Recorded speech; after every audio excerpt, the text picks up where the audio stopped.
What up, guys? Today I am here with Dr. Abood Bakri, MD. I wanted to get someone qualified to talk about the explosion in young people doing peptides, young people doing testosterone, steroids, amphetamines. It's been a trend that's really blown up over the last couple weeks, and I think it's a very nuanced topic. I'm not anti these things on a broad scale at all. Probably going to take advantage of some of them and use them as I get Yep. older. But my position overall has been, hey, it's sort of a complex thing to dive into, and seeing a lot of young 14, 15, 16-year olds ask me about this stuff in person, possibly get on these things, is concerning. And each peptide is different. So people go, Brendan, speak out against peptides. Well, which one? Which ones, yeah. Did you just get shoulder surgery and you want to do some BPC? Like, yeah, I'd probably be a fan of that. Yeah, you Yep. should probably do that. But it really depends which one we're talking about, the use case. And so, yeah, tell us a little bit about yourself and why you are interested in this topic Yeah. and just all that. Yeah. So I'm a traditional trained MD. You don't learn about peptides in medical school. Hormones are briefly talked about if you do endocrinology rotation. But I tore my ACL. And the moment I tore it, I had heard of BBC. I'd read about it a little bit during med school. I ordered it within like 1 hour. I was Yep. like, dude, I need to get this stuff to heal better. And then went down the rabbit hole of all the peptides. They say the BBC is the gateway drug, and the Yeah, yeah. peptides, just like marijuana, is the gateway drug when it comes to heavy drugs. Yep. And then ever since then, kind of been going down this pathway, prescribing them, working with patients on peptides, clients, using them myself, my family, and all these things. So there's definitely a use case for them. I think peptides are simultaneously overhyped Hmm. and underused. Mm, So it's kind of a niche place to be. They're overhyped because a lot of people are looking to profit from selling you peptides on TikTok. for sure. You know what Yeah. I'm saying? Because peptides are really the new supplement. Yeah. It's injectable supplements. It's the way to think about it. Mhm. And people are making fat affiliate commissions, so they're enticed to tell you that these are the best things ever. Yeah. When some of them are pretty amazing, like healing on PPC can be expedited. There's risk factors we got to talk about, of course, but they're really cool stuff. And we've kind of blown up in this world of peptides, anti-aging, and longevity. Everybody wants to live forever now. There's the Brian Johnsonification Yep. of the health space. So it's just an interesting place to be early in my medical career, and we want to kind of educate people on, Yeah. on good stuff, good habits, and if you are going to use peptides, how to stack them with your lifestyle, Hmm. with your diet, with your exercise, with your sleep to get better results. Not just using the peptides to, um, let's say, undo some of the bad things that you're For doing. sure. Yeah. And I think that's a relatively common thing. And yeah, I kind of joke like any peptide you just Google right off the bat, it sounds like the best thing ever Yep. because a lot of these articles are pushed by companies selling them. And some of them do have, amazing aspects to them. Mhm. And I'm super interested in this stuff. So, the reason this has gotten really big in the last couple weeks, I would say, is because of Clav. So Clav is a friend of mine, and I guess before I preface the question, I do have to like defend him a little bit. People go, "Why are you defending Clav? Why are you attacking Clav?" They can't make up their mind. I think what I appreciate about Clav is one, this whole idea that he tells young people to do this stuff is not really true. There's clips of him that don't really go viral, but Aiden Ross recently asked him, if you're 13 years old, like, should you get on tests? He's like, No, no. Like, Yeah. you could do it wrong. There's risks that come with that. But those clips don't go viral. The clips of him talking about what he does personally and has done, testosterone from age Right. 14, some different, he's a big fan of like Retatrutide, which I want to get into, and some things that I just don't know that much Mhm. about. I don't know the risk factors for this stuff. Now, I would assume that, mixing test, amphetamines, Anavar, some of these things would be a recipe for probably not a long, healthy life. But again, to his credit, he doesn't say he's trying to Live forever. live forever and Yeah. just be super healthy. He's trying to get fast results right now. And that's what a lot of young people are looking at. They're saying, hey, the odds are stacked against me, with a lot of the stuff that I talk about. You touch a receipt, Yep. Yep. you're drinking tap water. So I think a lot of young people go, hey, odds are stacked up against me. Why would I not start with this Maximize. stuff? So let's start with testosterone Yep. at a young age. Yeah. Yeah. So testosterone is the one of the male hormones. There's a number of male hormones: testosterone, DHT, androsterone, and androstenediol. All these different male hormones that are secreted by the testicles, and that will start around 12, 13 for most guys. That you start having that spike. Testosterone is both anabolic and androgenic. Mhm. So anabolic means it puts on tissue onto your muscles.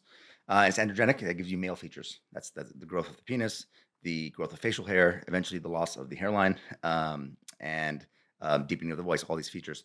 So people are tapping into testosterone to maximize their physique, to grow bigger, stronger, faster, make more money. A lot of Mhm. people now, it's common to do TRT, not to be jacked, but to work harder. Yes. Because in the workplace now, a lot of people are using TRT Mhm. as the main stimulant. Mhm. Because testosterone is associated with dopamine circuits in the brain. So the more testosterone that you have in your blood, the more dopamine you're going to have, the more drive you're going to have, more risk-taking behavior you'll take. So people are trying to leverage that. Mhm. On top of that, what's happening is people's testosterone levels have been going down. So a lot of young guys feel like the odds are stacked against them, right? Mhm. They feel that society sucks. My testosterone's low. I'm not going to take that anymore. I could do a, Santa Cruz style optimization of my life and get super healthy, or I can just pin some testosterone every week For and sure. and live life. And that's a dilemma every young guy goes through. Mhm. You go to the gym, everyone says, I'm natty, bro, but they're all on stuff. Mhm. On Instagram, everyone says they're natty and they look amazing. It's like, Mhm. I want to look like that. So guys have bigorexia, guys are insecure and they want to jump on test. And most of them don't have a developed frontal cortex to make that decision to Mhm. jump on test or not. So that's the But real so problem. what would even so I'm gonna play devil's advocate Yeah. in a way. So it's like people look at this, okay, well I can do a lot of the stuff that Santa Cruz talks Yeah. about, but it costs money to Yep. eat well. Time. I'm broke. I'm 14 years old. Testosterone's pretty affordable, $30 right? a month can Yeah. you can get So it. why would I get where they're coming from? This is the thing. People are Yep. going, Yep. "Oh, you're defending him." No, I understand. Like, when I was 14, 15 years old, it's like creatine was the thing and like taking like NO Explode and pre-workouts, but I'm trying to get an edge. Yes, everyone wants an edge. 100%. I'm skinny. I'm trying to get an edge. And I think now this turned into, people are more young males are more concerned about their looks. This was always a thing, but I feel like it's more of a thing now with social media and stuff. So And low DHT, that's why. yeah, These guys are okay. need to be masculinized. We'll talk about that. Yeah. So, but they're like, okay, well, I can buy this stuff, I can Yeah. inject it, Yep. and I will get higher levels of testosterone. My puberty will be better. I'll develop better jawline, maybe, or Yes, deeper yes. voice, and I'll put on more muscle with having to do a bit less work. So, why wouldn't somebody like you that understands this stuff go like, hey, every 14-year-old should get on this stuff? Yeah, I mean, I've thought about wanting to jump on testosterone every day of my life since I stepped in the gym for the first time, and I haven't. Even though I could manage it, I know how to dose it and mitigate the side effects because there's a risk benefit to each thing, and there's no free lunch, and Mhm. you are draining from resources of tomorrow for today. Now, testosterone is an amazing compound. It rises, around 3 a.m. every day in a circadian fashion. It's pulsatile, goes up by the time you wake up, and then drops down every night. Mm. That is important for your circadian rhythm. That is important for your immune system development. The reason actually we start aging is puberty actually sets off the aging process in that when you go through puberty, you make massive amounts of testosterone if you have a healthy puberty. So I think that's what a lot of these people need to do is have a healthy puberty. The Mhm. problem is these guys are all cooked. They're indoors, blue light toxic, don't get outside, don't do sports. They're on their phone 24/7 and they don't have a sufficient puberty. So then they feel like, hey, my puberty sucked. I'm going to jump on test instead. Mm. But the reality is, if you have high levels of testosterone early in life and you're blasting these things, you shrink your thymus gland. Mm. Now, the thymus gland is the main immune organ in the body. And the thymus gland shrinks at puberty. It's very big as a kid. It's the only organ that shrinks as you age. Really. Interesting. And this is going to develop your immune system, and you'll find that longevity is associated with thymic function as you age. Mm. So what these people don't realize, and the reason these studies can't even capture this, because most studies are 5 to 10 years. Mhm. Thymus aging is There's gonna not be many. There's not going no. to be studies on 14-year-olds, healthy 14-year-olds taking testosterone. We just that how studies are done. You're Yep, an yep. MD. It's not going to get Nope. approved. No one's going to run that. I mean, there's going to be rare cases of people that have testicular malformations that are going to get on testosterone earlier on.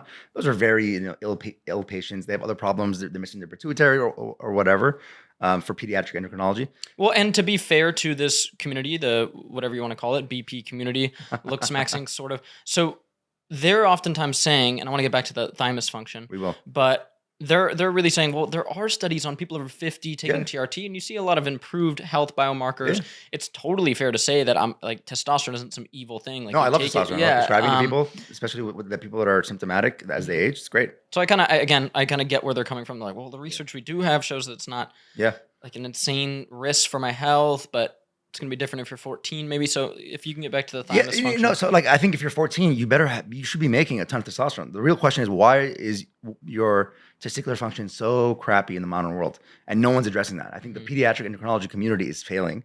And then these young men are like, hey, the medical community is not answering me. The health community is not addressing this, because giving advice to kids is kind of taboo, right? And then they're like, I'll just inject it. So you should already be making north of 800 nanograms per deciliter testosterone every day as a 14 to 18-year-old kid. We're like the first generation where young guys aren't full of androgens, horny, energetic. It's very strange. And I worry that these young guys are going through an improper or incomplete puberty. And you see it sometimes in the gym. It's like 21-year-old guy. It looks like he's still a kid. Yeah. Like no facial development. Their affect, their mood, their demeanor is not very masculine. I'm like, wow, what happened? And I think it's because they didn't have that giant pulsation of testosterone. Because like we said, testosterone is a circadian hormone. It's produced in a circadian fashion. If your circadian rhythm is blunted from the age of 14, what do you think is going to happen to your development? If you're not getting enough nutrients to make testosterone and develop your testicles, you're not going to make those again. I think what happens is people get a baseline from puberty and then they slowly decline from there. And the rate of decline varies depending on how healthy you are. And the height of the mountain peak depends on how healthy your puberty is. So the goal is to have a healthy puberty, max out your androgen status, max out your androgen receptors throughout your brain, throughout your body, and then slow that decline down, because we're all going to decline, but you want to slow down the decline. Part of that decline actually is thymus function. And I don't think anyone's been talking about this in the androgen community, peptide community, except when they come to like the thymus peptides, which we can get into. But the thymus is the main immune gland in the body, and it shrinks from androgens and progesterone and estrogen and cortisol. So any kind of sex steroid, cholesterol-based steroid is going to shrink your thymus, probably cortisol more than the rest of those. And the reason that testosterone actually decreases by age, some people theorize, is to preserve thymic function. Interesting. Wow. So like a thymus makes a hormone called thymulin that tells the testicles to make more testosterone. So as you age, the thymus shrinks. Thymus tells the testicles to make less testosterone. Less testosterone doesn't shrink the thymus. So it's a nice little loop. These guys are jumping on tests. We have no idea what's going to happen to their immune system as they age. And people's immune systems aren't that great anyways, as we know from the last 5 years. So it's going to be a very, very problematic thing to see what happens to these guys. On top of, you age your skin faster, your hairline ages faster. They take Finasteride and they get through that. There's probably increased risk for heart aging. Androgens are great. They're great for mood. They're great for feeling like a man, feeling amazing. But there's also risk factors to them. And I think that the natural design of the body is that it's lower at night, so you can recover for the next day and have high androgens. And these kids don't have that. For sure. And we see studies, again, there's just not really a lot of research on like young, healthy people just taking tests. And I want to get into sort of what that process would even look like for somebody, so they're aware. Like, I don't like doing this like parental bullshit like I'm like, okay, if you're gonna use it, let's dive into what that would actually look like for you. With somebody who's an expert in it, let's dive into that. But what I want to talk about is there have been some studies on pro bodybuilders. There was a recent meta-analysis which showed, I think it was a 17 times increase heart attack between amateur bodybuilders and pro bodybuilders, and they definitely theorize this is because of the gear use. Now, the testosterone kind of community will go, well, we're not talking like using other gear. A lot of them are, but like they're just saying, well, we're just talking tests, which again, no real good singular studies on it. But in this paper, the doctor said it's probably a combination of the two. It just doesn't appear that your body very long term, if you have crazy high testosterone levels, has good immune function and heart function are kind of the two main things to look at there. Prostate function as well. Yeah. Fertility is the other one. So I guess, hey, if you're like, I don't really care about my longevity, like this is what I try to say in a post. People on a post I did about this were like, well, I just don't really care. If I die at 35, 40, I don't really care. And I was like, dude, go talk to nurses and EMTs who wheel these people out. I said, it's kind of a dark comment, but it's 100% true, because I have a buddy who's an EMT, and it's like they are crying and wailing like, I don't want to die. I don't want to die. There's no way, guys. No. I know it's hard to tell right now. I'm 33. How old are you? 32. Okay. There's no way to tell right now, 15, 16, 17 years old watching this, that like you're like, all right, I'm just gonna have a amazing like 19, 20, early 20s. I'm gonna kill it. My jaw is gonna be huge. I'm gonna be jacked. Trust me, you're not going to want to just die when you're 35. 30s are awesome. You start to actually get some money. You're right. Your brain's developed finally. Yeah, it's fun. It's a good time. Like a lot of these I was saying like a lot of these ideas that we had when we were young to do with our friends, like we Yeah. can do them on like a bigger scale now, like snowboarding and skiing. We used to rent like a really shitty place in Tahoe. Now Joe is gonna have like 2 houses, one in Mammoth, one in because like Nice. it's in our 30s, you know, Yeah. like we're able to really do some fun stuff. There's no way that I would want to die of a heart attack. in And the 5 people are saying years. that number one, they don't have a frontal cortex development because that in your 30s, early 30s, where that's going to be complete. Number two, they're all blue light toxic, and the blue light toxicity decreases dopamine synthesis through tyrosine hydroxylase. So these kids are low dopamine. For and they're sure, it's a stupid. huge issue. And they're not making good decisions. So One quick thing I did with my functional medicine doctor, because I am behind blue light so much, Yeah, just being a same. content creator, is like he has me taking some tyrosine, you know, Yeah, to yeah, like to- crank yeah. up some of that norepinephrine, like adrenaline and stuff, and I really like it. It's just not a lot. It's like a gram and a half of tyrosine, like a little bit in the morning, a little bit in like midday, and You like I it? really I like that. It works Yeah. well with like my system. Do you know your genetics on COMT, catechol methyltransfer? Have you done genetic? I stuff don't or- know. I'm sure I have that lab test with him. Yeah. But yeah, that'd be Because interesting. to dive some into. people they respond amazing to tyrosine, Mhm. and some people like they have the worst anxiety of their life. Interesting. So it Yeah. depends on where that. No, yeah, he was like, let's start like really yeah, like low exactly. and like see how you feel. And I'm like, I feel pretty locked in. Like for and some people, it's focused. like a mini Adderall. Oh, For yeah. Some people, it's like, oh, I hate this. Yeah. So, Oh my god, we need to get into Adderall and amphetamines too. Oh, But we'll talk about that. Yeah. so let's walk through this. So Yes. let's say I'm 15 years old and I'm like, all right, well, I've gotten the info. I feel like I kind of don't want to go the health route, which yeah. Here's the thing, guys. I know I talk about some crazy stuff with health, but every MD professional agrees that if you just get good sleep, Yep. you get your nutrients in, you keep your body fat Low. relatively low. You don't have to go super low because that can have its own That's effects. bad Like for you just testosterone keep too, like yeah. in general, you don't even have to do like a specific exercise program, just exercising, lifting some heavy stuff. Just be normal, man. You will have high testosterone Yes, as a teenager default. unless you have some unique condition. Which is So, very rare. We're yeah. not talking about 1 out of 100. We're talking about like 1 out of 10,000. Yeah, you do not have to do everything I talk about. You don't have to take any of my supplements No. to get there. You just have to sleep, eat decent food. I'm not saying you can even eat crumble cookie and have high testosterone. Like it's Because not. your metabolism is so fast. Yeah, Yeah. yeah, and you should be outside doing some sports, lifting some weights, whatever it is. So Compete with your friends. That's the key part of the testosterone system. I think a lot of these guys, sports, dude. I think where it breaks down for a lot of these guys, they're in high school. Before you would be either in football or some kind of athletic program. You're outdoors. You're competing against other men. You're eating unprocessed food. You're sleeping when the sun sets, or within 3-4 hours of sunsetting. You're waking up early at the Mhm. sunrise. You don't have a phone with you. You're not constantly stressed out because the constant feed of information from your phone really boosts the cortisol system, the hypothalamic pituitary adrenal axis, which is the brain communicating with your adrenals, telling you to make cortisol, Mhm. which shuts down the hypothalamic pituitary gonadal axis, which is your brain telling your testicles to make testosterone. So those are they Yeah. fight. So these guys are high stress, low sleep, low recovery, low nutrients, low sunlight, high blue light, low competition. Those 7 things It's a together, recipe for low test. you're gonna have low test. Yeah. And I think that if you don't get through a proper puberty, you're gonna have problems. And I'm sounding the alarm here early. The pediatric endocrinologists haven't caught up with this, but I think in 10 to 15 years, we're gonna see a lot of these people that had a blue light toxic puberty. It wasn't the optimal outcomes. hmm And so let's say I'm 15, 14 years old, and I'm like, all right, I've gotten all this information in. I'm gonna blast test.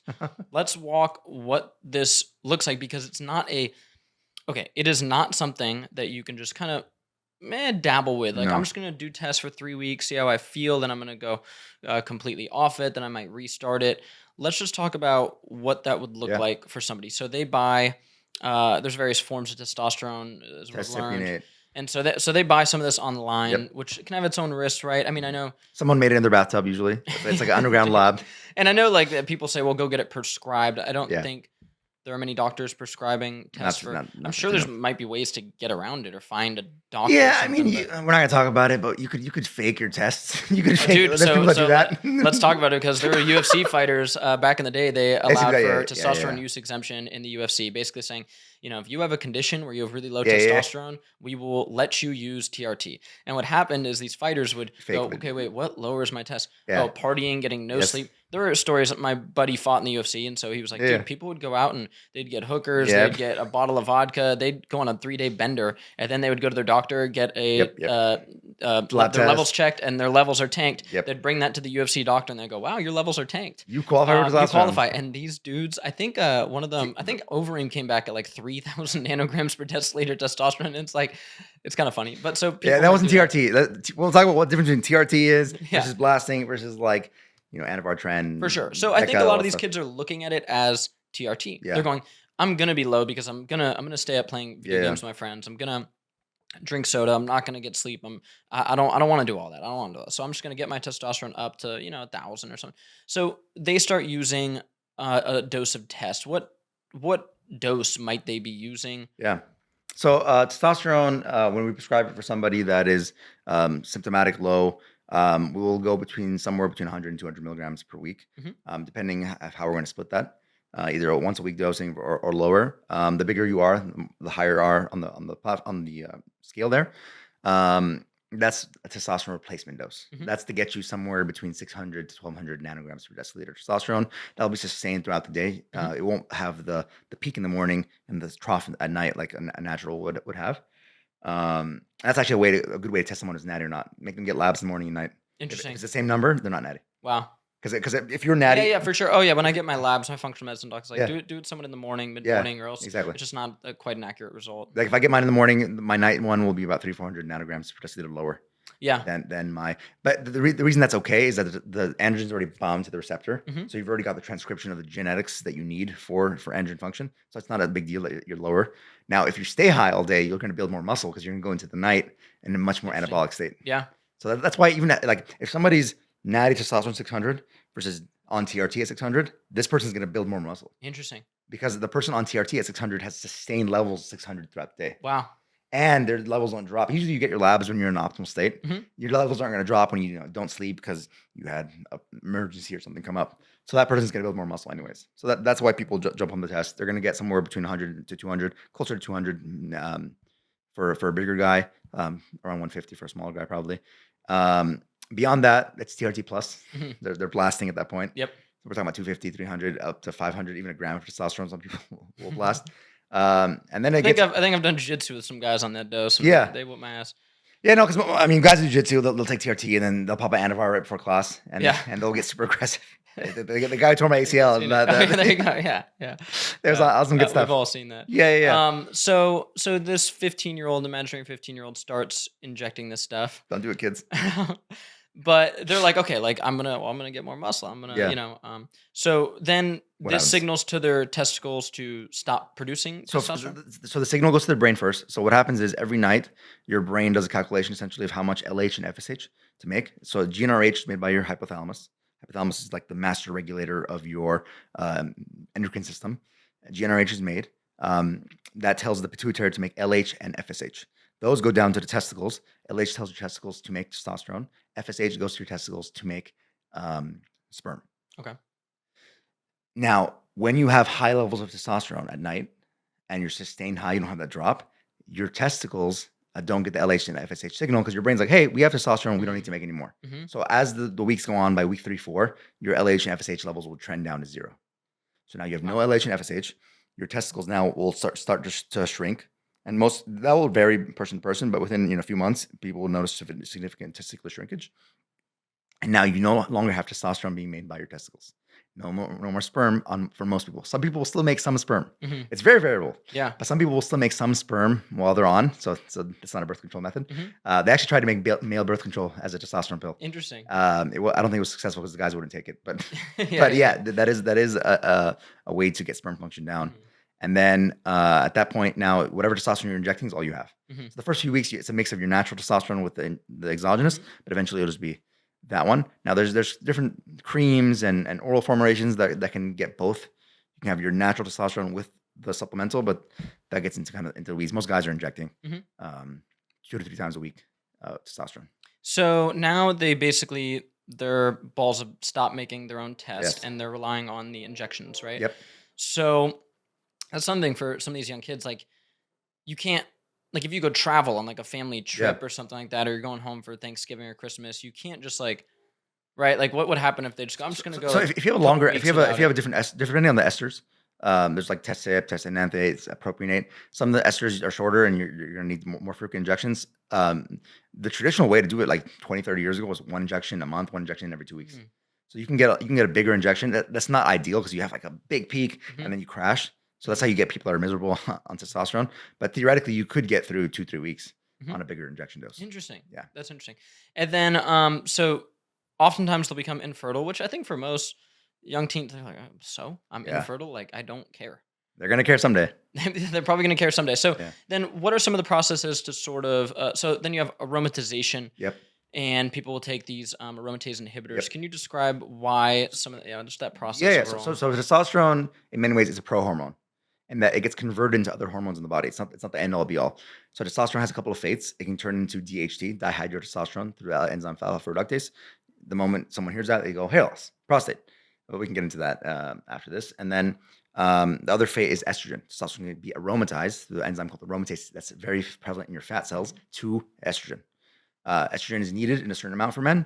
Too much estrogen is going to have really bad symptoms. You're going to get emotional, moody, angry. A lot of the negative things people associate with TRT is actually estrogen mediated. Interesting. Low estrogen is also a disaster. Your joints get creaky. Mhm. You're going to have zero ability to get an erection with zero estrogen.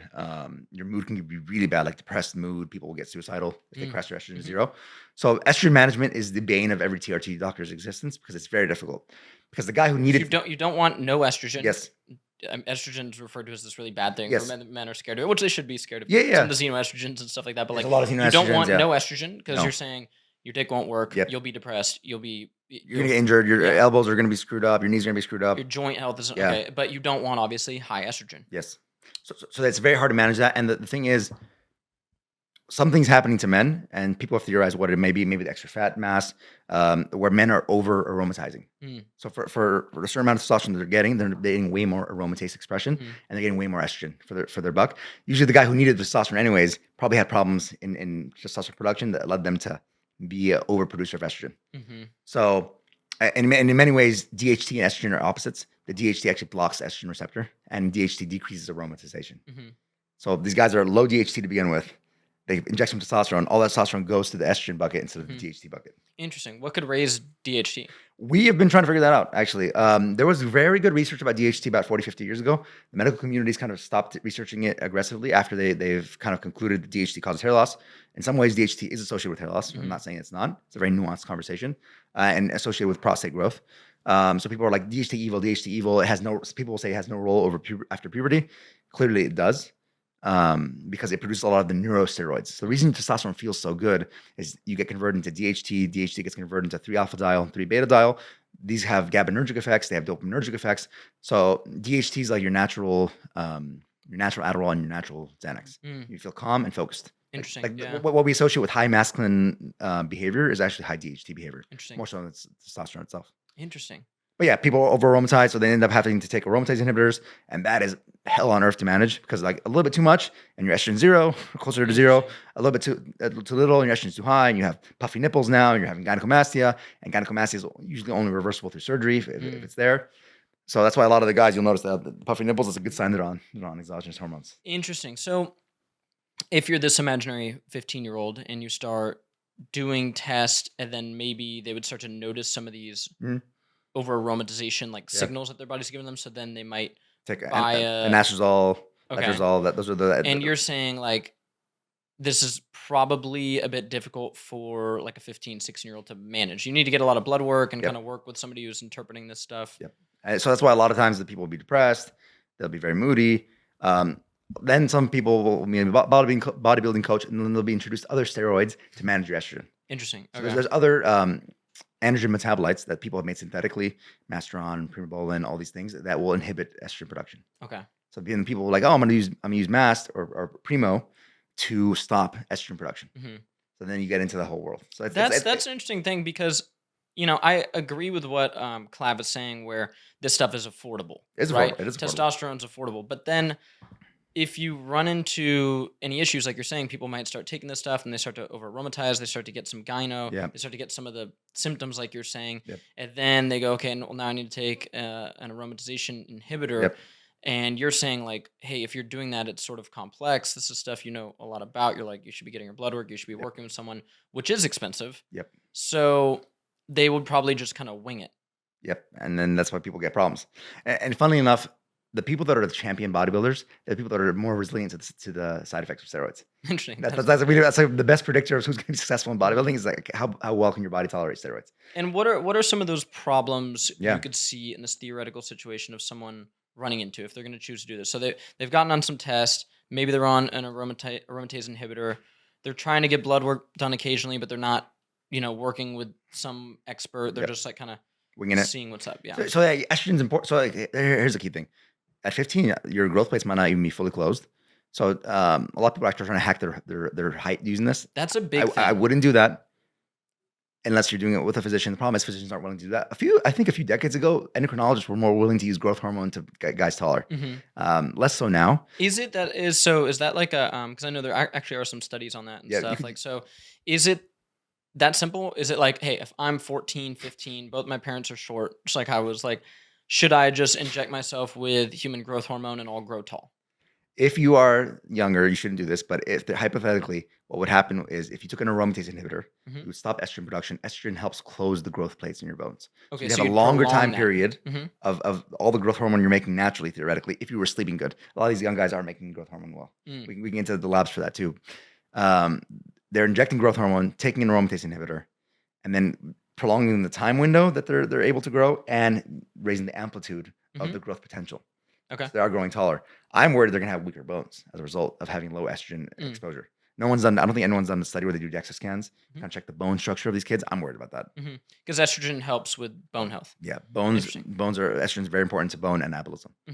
That's why women after menopause didn't have osteoporosis more so than men, because men will also always have a bigger reservoir of estrogen. Actually, a reason for older guys to do TRT is that their bone mass is very low. Interesting. It's like a good reason to kind of push somebody to do it. And so we have this sort of cocktail that we're brewing here of I'm young, I want to be tall, I want to be, Chad. Jacked. Yeah, I want to be jacked. So they're on a dose of testosterone. Yeah. And then probably an aromatase inhibitor. Yep. And then HGH to get taller. So this is like a pretty common recipe that we're seeing out there with young people. And they're probably gonna take finasteride, reduce finasteride. Yeah, I was just about to say. So then some hair which loss I'm not a fan of, worries come in, which wouldn't be very looks maxing. So then they take some of these compounds to prevent hair loss. So that's a cocktail I just gave you right now. That's pretty common out there. Actually, a lot of young people are doing this. So everyone take those on there. Yeah. So unfortunately, what worries do you have about that as MD? Okay, a lot of things. Let's go one by one. We talk about the testosterone worries. The growth hormone worries, you're going to have growths that are not going to be ideal. Now, especially for cancerous growths. Now, most young people don't have or concern about cancer. What I've been seeing the last 5 years medically is that cancer is getting younger and younger. Yeah, colon cancer. I think the rate was 135% increase since like 2010 in colon cancer in young people. So if you have maybe a small tumor that might be benign in your colon and you start doing HGH and some of these other compounds, what would be your concern? So if it's benign, it's probably not going to be a big deal. But if you have a brewing malignant tumor that maybe your immune system might have cleared out, the HGH could theoretically be a problem, and that it can grow faster, it gets too big, and now it's out of control. There aren't studies that prove. So HGH is big debate in the longevity community. Is it pro longevity? It's more theoretical, like that it's going to grow cancer and stuff. Like there's not. Where's the body count? Is the question that people ask. Like, okay, if HGH is so bad, why aren't people dying?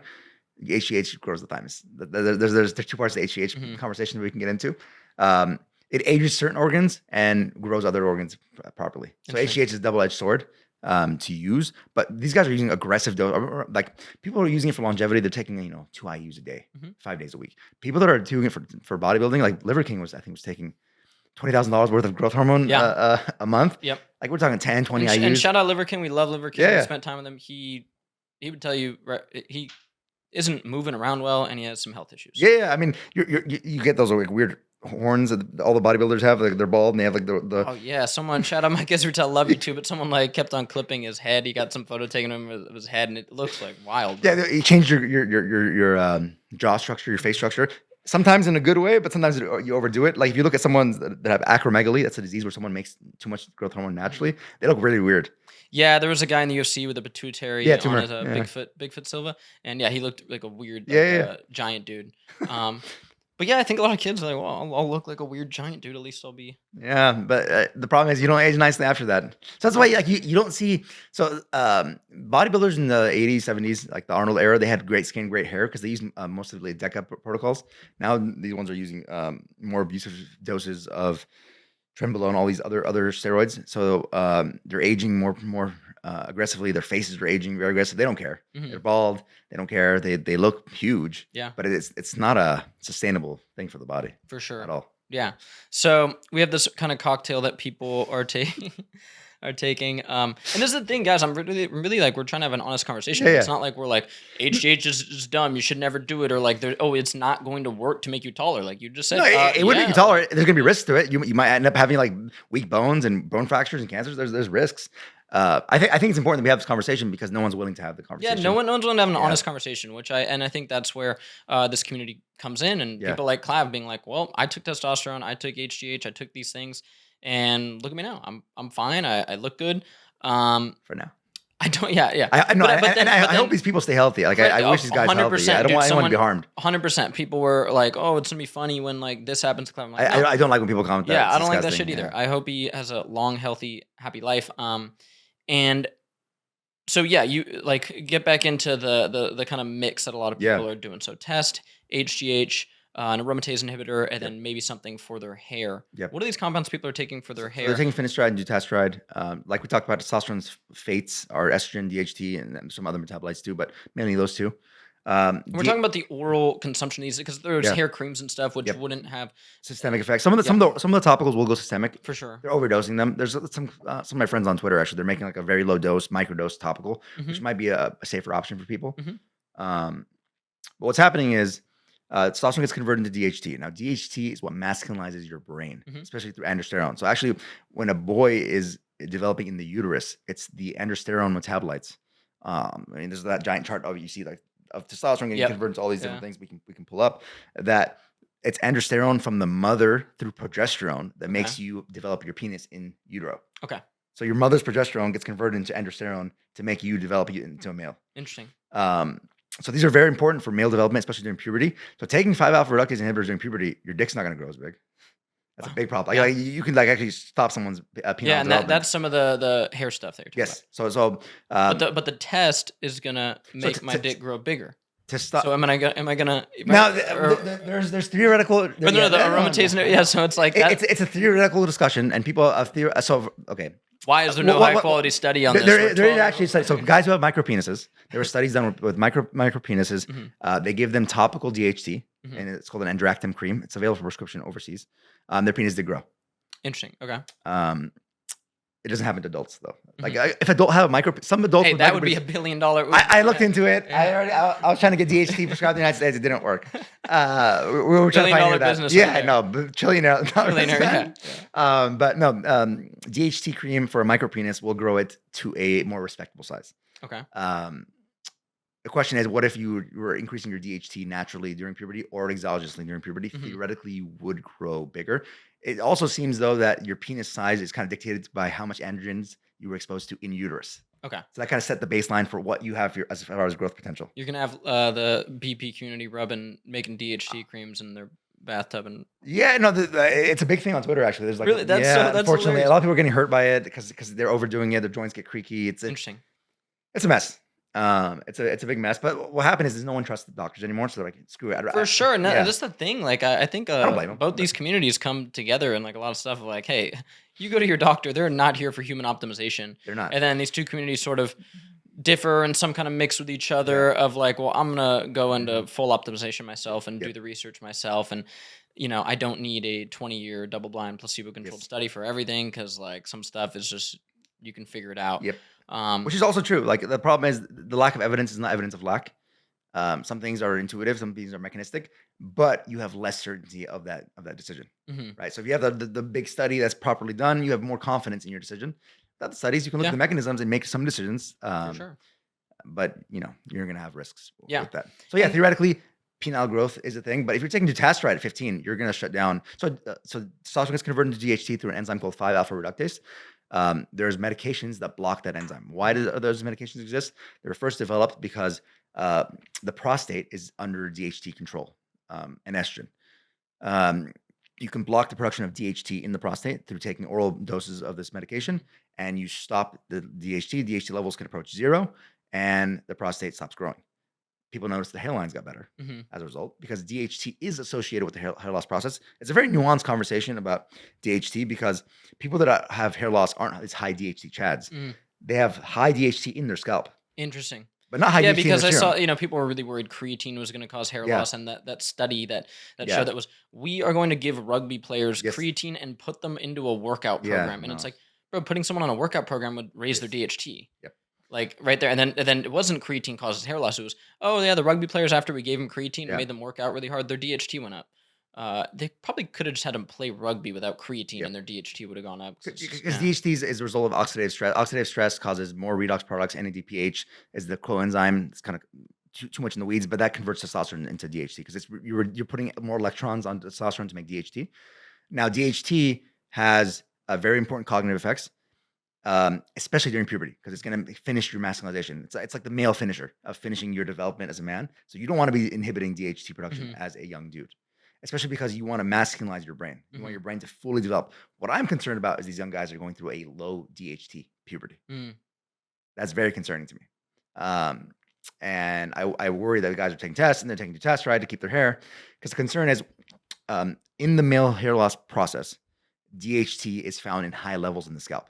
And DHT seems to decrease the size of the follicle and the growth of the hair follicle itself. People will argue, is it DHT? Is it inflammation that's causing the DHT to rise? Is it other factors that are causing DHT problems, stress, hair tension, whatever it is? We don't need to get into the weeds because it's a very sensitive topic for people. They freak out. Like It's you mentioned DHT, people are like, no, DHT is so evil. Or the hair loss Yeah. like community and stuff. I don't know if I'll eventually need to worry about that. I got my mom is Indian, my dad was Irish German, so like, yeah, hopefully I'm good for a while. But yeah, like I'm gonna look into what is out there when I'm older for sure. Yeah. So theoretically, a topical DHT mitigation protocol with a very low dose would be safer. But I wouldn't want this in a young person, anyways. Like you want to masculinize. You don't finish masculinizing technically till like 21, 25. Mm. So you want to keep your DHT levels elevated Mhm. through that time. Unfortunately, some guys do start balding really early. Yeah. And those guys are very hard to manage clinically. Like those guys that bald, their process is just speed training away. Yeah. And even on Finasteride, they keep balding. Yeah. Which makes Wow. makes it challenging to manage. But yeah, you want your high levels of DHT through puberty. So you can fully masculinize. That means developing a deep voice, developing a big jaw, developing a masculinized brain, full penile development. And DHT is not that important for muscles though. Mhm. Because DHT gets inactivated in the muscle into 3-alpha diol, 3-beta diol, 3-alpha, 3-beta, one of those two. Mhm. And it can, however, be reconverted into DHT under high exercise states, like high intensity exercise states, to increase production and performance, like during HIIT. Interesting. So it's a very dynamic system. So what could somebody do naturally? Like if they're like, okay, I'm hearing that you want to keep your DHT levels high During puberty. for during puberty for all this amazing stuff. Yeah. What are some things people can do naturally for that? I mean, having a healthy, normal puberty will, by default, lead to a natural high DHT puberty.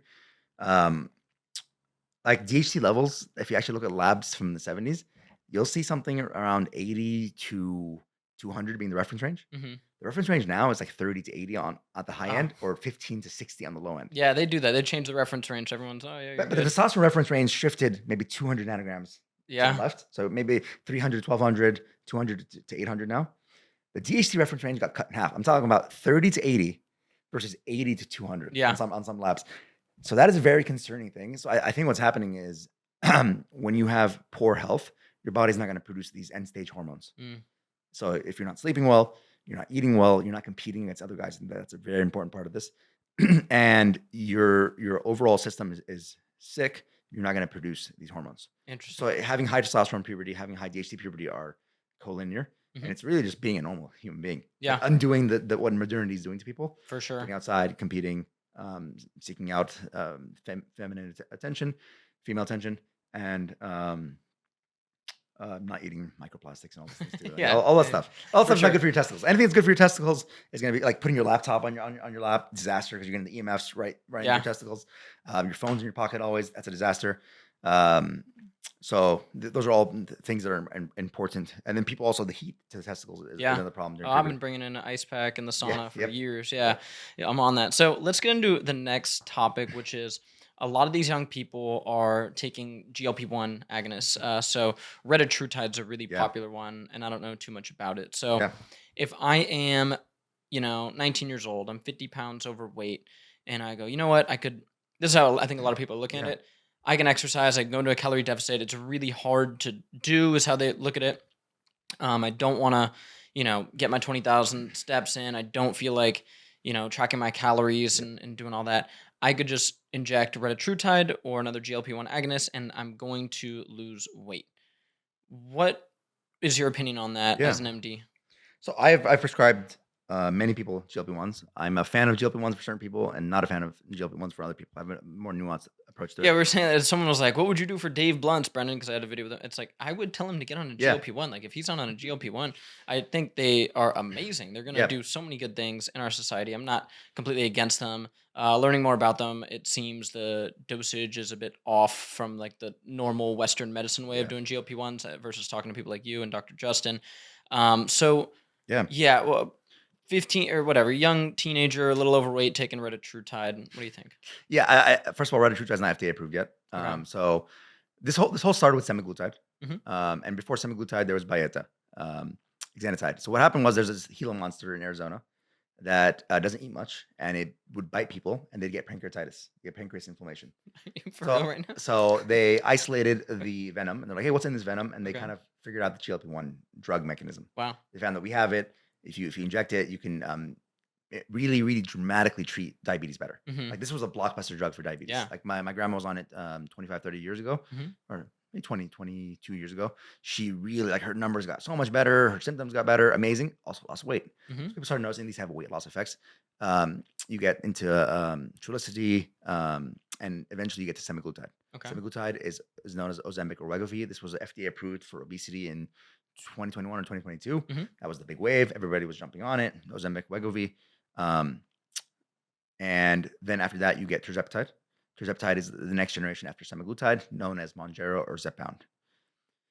What's happened now is there's semaglutide is just a GLP-1 agonist. Tirzepatide is a GLP-1 GIP agonist. So GLP-1 is a gut hormone made after eating. Glucagon-like peptide. Yes. That's the GLP. Yep, that's made in the gut, and it goes Mhm. to the brain and tells you to eat less and Okay. a number of other things. There was the GIP that was added on, and now Retta has GLP. GIP is another gastric hormone. It helps out a little bit with the weight loss and kind of decreases side effects. Then Retta now has GLP-1, GIP, and glucagon. So glucagon is Interesting. a hormone produced when you are in the low sugar state to tell your liver to pump out more sugar. So it's like it comes when you're. It's like the opposite of insulin in many Okay. ways. So people are noticing that they're even taking it while they're bulking. Mhm. Retatrutide because Interesting. they're able to partition more nutrients into the muscle instead of into the fat. Interesting. So retatrutide is the final version that's come out. There's like maybe 30, 40 different GLP-1 drugs in the pipeline Mhm. because every pharmaceutical company realizes this is the biggest cash cow. Yeah, for sure. And so Retta is going to be FDA approved sometime in mid 2026. Mhm. But what's happened is the bodybuilding, biohacking, self-improvement communities, like, we don't want to wait till this Yeah. comes out on a prescription and have to pay the $1,000 price that's been associated with Ozempic. Luckily, the prices now have been dropped down. A lot of times, thanks to these black market websites, they Yeah. force the price down. For actually. sure. Yeah. So what people have done is they're like, hey, I want Retta. So research companies, these are companies that say not for human consumption, Yep. research use only. They get Retatrutide from China. Mhm. Everything comes from China. They package it in the United States, lyophilize it, put it in vials, and sell it to people online. And as long as you check, like, if this is not for human consumption, Yeah. you buy it. Not a good idea. The FDA is looking closely at regulating this, but there's like thousands of websites now. Yeah. And every TikTok influencer is pushing you on a different For sure. website. So Retta is very, very effective at fat loss, much more effective than semaglutide or tirzepatide, Mhm. and way less side effects. Nice. Like people on Ozempic, when they started, they'd be miserable, nauseous. They just feel Yeah, shitty. I've heard nausea is a Yes. really common symptom. with Sometimes these. diarrhea. There's a risk of pancreatitis. There's a risk of gallstones. Mhm. There's a theoretical long-term risk of thyroid cancer that's being debated. But retatrutide is the latest and greatest of the GLP-1s. It's highly effective at weight loss. We're talking 20% weight loss there. And these kids are starting it. They're microdosing it / taking big doses of it. My bigger question is, why is a 19-year-old even obese? Mhm. And that's what bothers me. Like, I've had patients. My first patient I ever had on GLP-1, it was like 4 or 5 years ago. This is a 65-year-old guy, needed knee replacements both sides, but he couldn't get knee replacements until he lost weight because the surgeon wouldn't touch him because he weighed 300 pounds. I had started him on a GLP-1 low dose. This guy lost 100 pounds. Nice. He was working out, he was exercising. We put him in a nutrition program. We put him in a workout program. He loses 100 pounds. He comes to me in clinic. He's like, Doc, I don't even want the knee replacement anymore. My knees feel so good Yeah. because I've lost all the weight. So he doesn't need the gastric bypass anymore. So the knee surgeon said, get gastric bypass if you want to get knee surgery. And he's like, I don't want to do that. So we Yeah. put him on the GLP-1. He lost the weight. He feels amazing. His diabetes was under control. That's a perfect candidate for these That's drugs. great. Yeah, that's the thing. People 'Cause are like, that's a good, speak up about GLP-1s. What? Like, so that's a guy that we I probably changed his think, life. yeah, I think they can be great. Yeah, but the problem is this 19-year-old kid, yes, they're gonna jump on the GLP-1. They're gonna lose weight. They're gonna probably be even more effective the younger you are because your metabolism's a little bit faster. For sure. So Quick results, for you're sure. gonna get quick results. The problem is what happens when you stop taking the drug. Most people stop abruptly. We don't have good research on titration mechanisms. They're starting to come out with titrating on and off Mhm. protocols. What happens is these kids are gonna end up um, needing a GLP-1 every time they lose weight. I'm worried that they're gonna desensitize the GLP-1 receptors. Mm, So that now when they come off, they're gonna have crazy high appetite. They're gonna be yeah. eating like crazy, and we've seen it. Like I've seen patients, they jump off the GLP-1, 3 months later, they've regained all the weight. Mm, That is a concern. Um, and if a kid is pre-diabetic already, maybe there's 20-year-old kids that are already diabetics, and the GLP-1 can push them back. Great, but yeah. it should be under clinical supervision. It should be with a very smart clinical team that includes diet, exercise, mental wellness, all these things. It shouldn't just be the GLP-1 alone for these people. And I think we need to stop thinking about GLP-1 versus diet and exercise. It's all together Mhm. as a combo for these patients. But I don't think it's the smartest thing in the world for a 19-year-old to even be in that situation. Like, why are we as a society, like they're even trying to improve them for kids, Wow. like young kids getting on GLP-1s. Like we're talking about 12-year-olds on Ozempic. Well, I'm like, Yeah. let's stop there. Like I'm pro GLP-1 for patients that need it, but for 12-year-olds, I don't know. For sure. Yeah, I think that's a pretty fair take. Yeah, like people are like, again, asking me Yeah. speak up against retatrutide. It's like I don't I don't necessarily think GLP-1s are a bad thing. I definitely think, I guess where I disagree with a lot of people is like you're Yeah. saying, if they're 19 and Yeah. they're a little bit overweight, it's like I don't think it's that hard to lose weight and get Yeah. back in shape. I You've know been lean your whole life? I have been lean. Because I'm I've been imagining pretty someone in lean. the audience be No, for sure. like, oh my God, he doesn't For understand. sure. But Like, the because the problem is, I think what people don't realize, once you're fat, it's hard to get out of it because you're like your whole 100%. your nervous system, your whole metabolic system is geared to keep you fat Mhm. because it's very hard. Like, the people that are always lean, like I see people that are always lean. They've never been fat in their life. They are like, hey, it's so easy, bro. What are you doing? But like those people are immune to obesity. There's certain people that are just 100%. immune to obesity. They've been lean their whole life, and or they have great lifestyle habits. Yeah. But some people, they can eat whatever and they never get obese. This is a Yep. rare subset of people. Like, why do you need GLP-1s? But there's people that like everyone in their family is fat. They've For been sure. eating junk their whole life. They were raised on that. They don't have good habits. They don't have Yeah. good friends. It's like an addiction. Like an alcoholic hangs out with other alcoholics, therefore they drink alcohol. 100%. These people that have really bad obesity, they hang out with other people that all they do together is eat junky food. They don't know how to have healthy habits. A lot of times it's really stressful lives. They're from a low socioeconomic status. So these poor people, they are stuck in this cycle. Mhm. And GLP-1 is a potential off-ramp for them. For sure. No, And that's why I that's think why that's amazing. I empathize with them. I wish they would just, I wish it was so easy and we never needed GLP-1s. Yeah. Magic wand, everyone's eating healthy steaks and they're working out and they're taking electrolytes and doing all these cool things, right? And they have very good social circles and they have low stress management. It's not the world we live in. Yeah. I would say that the world we live in is setting people up for obesity. Mhm. And it's great that now we have a treatment option to off-ramp them from that. 100%. Now, is there going to be consequences of that? Potentially, because we don't know what the long-term effects of this is going to be. Interesting. We have diabetic data for 20 plus years of people. It seems okay. But what does it mean when a 19-year-old takes semaglutide for the rest of their life? Don't know. Interesting. Yeah, no, for sure. I think that's a great take on GLP-1s. I think overall they're going to be tremendous for society. They already are. And yeah, we're going to kind of navigate it and figure it out. And there's definitely going to be some issues with some folks. And yeah, we might find out. I mean, it's just like, we might find out that, okay, like you were saying, there might be an increase in thyroid cancer. Yeah. It's theoretical now. But I think a lot of people would just be like, yeah, but I was going to be obese and have a heart attack at obese, 45. it's just, so it's like, okay, like which is worse, Yeah. so I get it. Next two things I want to talk about, Yeah. copper GHKCU. I see Yeah. this one getting really popular. People are basically saying you mix up this peptide, copper GHKCU, you inject it. I know Yeah. there's a lot of face creams and stuff that are I advertised. have it on right now. Nice. And so people are saying you inject this copper GHK and it makes your skin fantastic. It's like Yeah. really anti-aging. What do you think about this peptide? Does it work? Yeah. I'm a big fan of it actually, because it's quite safe. It's quite effective. I think we should just talk about the peptide category in general. So peptides can be from 2 amino acids to hundreds of amino acids. Technically, people will cut it out to 40, 50, and then that'll be a protein the longer it is. But you can have chains of amino acids, and these are giving information to the body to do certain things. What is copper GHK? So it's like Yeah, copper, so glycine, it's lysine. GHK, so Hmm. the three amino acids, glycine, histidolysine, and there's a copper ion in between. Hmm. So there's a peptide that requires a copper ion to do its function. Now, the really cool part about this was a peptide discovered in the U.S. By a doctor named Lauren Pickard. I think he's now passed. Um, he found that this peptide was found in collagen. So technically, you sell this peptide Okay, nice. in food You for the hear that, gods. guys? So Yeah. Santa Food Cruz for already the sells gods. peptides, The guys. beef isolate protein has a lot of Yeah, collagen in there. So yeah. yeah. I was looking at your stuff. I'm like, oh yeah. So GHK copper is technically a bioregulator peptide. It regulates the function of collagen. That's the best way to think about it. Gotcha.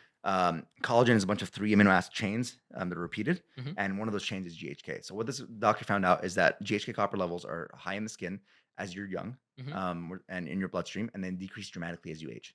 So by the time you're in your 60s, you've gone from maybe 200 nanograms or milligrams, whatever it is, to 60. So you've lost like a third of your GHK reserves.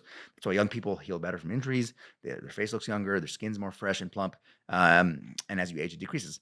So this peptide, he did a ton of research on it, showing improvement in skin function, improvement in hair function, a faster recovery from injuries, all these different things. Now, since he's passed, the Chinese are actually doing a lot of research on this peptide, on lung function, lung fibrosis, immune modulation, a lot of different things. The cool part about this peptide, the way I think about peptides is there's really two big classifications when it comes to risk: peptides with receptors and peptides without receptors. Hmm. So the GLP-1 has a receptor, it binds to that receptor, it has way more of a clinical effect, Hmm. a much more side effect profile, Hmm. right? GHK does not have a receptor. GHK goes into your nucleus of your cells and upregulates the genes associated with youth. Hmm. That's more collagen synthesis, more repair, anti-inflammatory, antioxidant effects in the skin. Hmm. So people are injecting this peptide. For example, a common thing we'll report is like, I went to the beach, I got burned. Don't do that. It's not a good idea. And then they'll inject GHK, and the next morning you'll wake up with a nice tan instead of Interesting. the burn. Yeah, Like, just you like your recover skin very is just quickly. healing quicker. Topically, it's the same thing. So Yeah. GHK copper, as of September 2024, technically cannot be prescribed anymore, Hmm. for injectable use. Although people are still prescribing it, and it's available on the research sites, of course. But work with your doctor, and it's available legally, topically. Hmm. There's And companies so that, many people say with there's a few peptides that we'll kind of get into, and one is this yeah, copper GHKCU, where people are like debating whether basically like a cream yeah, is going to work because a lot of these peptides are fragile, yep. versus people being like, no, only the injections work. Yeah, the Yeah. people selling the creams will tell you the creams are the best, and the people selling the injection will tell you the injection is the Yeah. best. The reality is, if the cream is properly formulated, so the guy who invented it made many creams Okay. because he realized that it works topically and he studied it that way. It has to be formulated properly with the penetrators to get it into your skin, into your dermis. I'm not a dermatologist, but there will be, if you properly clinically form, you can't just put copper in water and just put it on your skin, Yeah. and expect it to I'm work. realizing that with a hyaluronic acid, which Yep. has a lot of skin benefits. We want to do a beef tallow with Yeah. Yeah. hyaluronic acid, but you have to add in other stuff. Yep. Like we're looking Yep. into if beeswax will be enough to really help it absorb. Because people just like you're saying, they just want to sell you shit. Yeah. So it's like people want copper GHK. Yep. It heals skin. People are just gonna put it in something that doesn't Yeah. work. It has Yep. the copper in there. It's just like we were picking up these protein bars at Erewhon Yes. where it's like lion's mane, and you're like, lion's mane's great. There's some cool studies on Yeah. lion's mane, BDNF, and all this. Lion's mane's amazing. How much lion's mane is in here? Nobody knows. Yeah. I'm almost 100% sure that it's Sprinkle of lion's not, mane. the couple hundred milligrams that Yes. you need of lion's mane. So I think a lot of that's going to be in that peptide Yep. community as well of like, That's happening. you see the, like, and we'll get into BPC, but I want to know like, a lot of people are just afraid to inject stuff, which I understand. I would Yeah. put myself in that category. However, I have talked to, EMTs and nurses Yeah. who are like, dude, a lot of these peptide injections are not, it is not the needle at the doctor. No, It it's is like a little small subcu needle, subcutaneous. The air bubble thing is mainly a myth with those subcutaneous injections. That was one thing I was, you know what I mean? You hear it like before you know stuff, you're like, if there's air in there, it's going to my heart. I'm gonna get a blood clot. Air embolism. And then I had a nurse tell me like, dude, like you could have like a lot of, don't do this, but you could have like a lot of air and like nothing would happen. So I'm like, okay, that's interesting stuff. So overall, you're a fan of copper GHK. Yeah. And if now, it's properly formulated, you want a company that actually knows what they're doing. That I have like a good dermatology program in there Mhm. that know how to formulate it. Like the one I use. There's a lot of research that went behind it. They had to like make sure that they formulated with penetrators and other supplemental ingredients that kind of work with the GHK for Mhm. proper skin effects. And then but I am a fan for hair too. It's not gonna work like to regrow your hair crazily, but Mhm. in a program with other ingredients, it could be pro thickness of the hair, but it's not gonna like reverse androgen. Like a lot of these companies online, they're like, don't take Finasteride, just take GHK copper. I love GHK copper. I put it on my hair, but it's not gonna work like Finasteride. Let's be honest. We have to Interesting. be honest about what's going on. Yeah. And so with copper GHK, this video went viral. This doctor basically being like, he talks about some peptides in this way of, well, they could sort of feed Yeah. cancers. And then the other thing with copper GHK was basically overloading copper. Yeah. If people kind of do too much. And some people are like, well, I'll just take a zinc, we have like a zinc copper Yes. balance formula because these things interplay with each other. So people are like, well, you just take a zinc supplement when you're using this. What are your opinions on Yeah. that? So if you're doing injectables, you should be getting labs before and after. You should be just checking your copper levels. Theoretically, the reason copper levels become a problem as you age is because you have less of these peptides. There's other copper peptides Hmm. that control copper. What I'm worrying is that as you age, you have less of these peptides, so Hmm. copper is more free in your system. So Hmm. when you're younger, you're more resilient to that problem because you have more copper peptides that can regulate the function of Interesting. copper. Copper metabolism is a big thing that no one really goes into. Hmm. But I don't see that as a problem if you're getting proper blood work, getting the zinc intake because zinc and copper do compete. But it's a very little amount that you'd be getting, especially topically. Topically is probably the safest thing for people because you can't even get prescriptions for the injectable nowadays. But you just get labs, cycle on and off, work with a clinician that Hmm. can test your stuff. Totally. And now we're going to get into a peptide that a lot of athletes care Yeah, so much about, BPC 157, yeah, which I'm a fan my of. favorite peptide. Yeah, I have used BPC Yeah, 157, recent shoulder injury. yeah, Yeah, I would think that it works now. My take on it, which I think a lot of people should genuinely listen to this take if you are an athlete, because this is the most important thing. Talk to a physical therapist who works with the Giants, the mhm, 49ers, and I'm talking to him about BPC, and he's like, yes, BPC 157, absolutely. Like he's read all the studies yeah, for sure. Yes, can help. But he's like, a lot of people are going into, he does a lot of like just actually fixing people. And like, so the idea was someone gets a shoulder injury and maybe yeah, they're a baseball pitcher, right? And they lose internal rotation. They yeah, like cannot control internal rotation. They're like stuck here with pain, mhm, right? He was like, if they chronically have that loss, they cannot, they don't have the strength there. yeah, They just don't have that range of motion controlled. Injecting BPC isn't not going to cause a magical fix to no, get you not really. magic. So he's like, basically, athletes out there, the experts are saying you need to combine this with corrective Yeah, exercise. Like this isn't going to be some magic yep, fix. It can be for an acute injury, I guess, in a yeah, way, like kind of magical. But for reoccurring injuries, people are like, oh yeah, whenever I play soccer, my ankle's sore after. It's been like that for 10 years.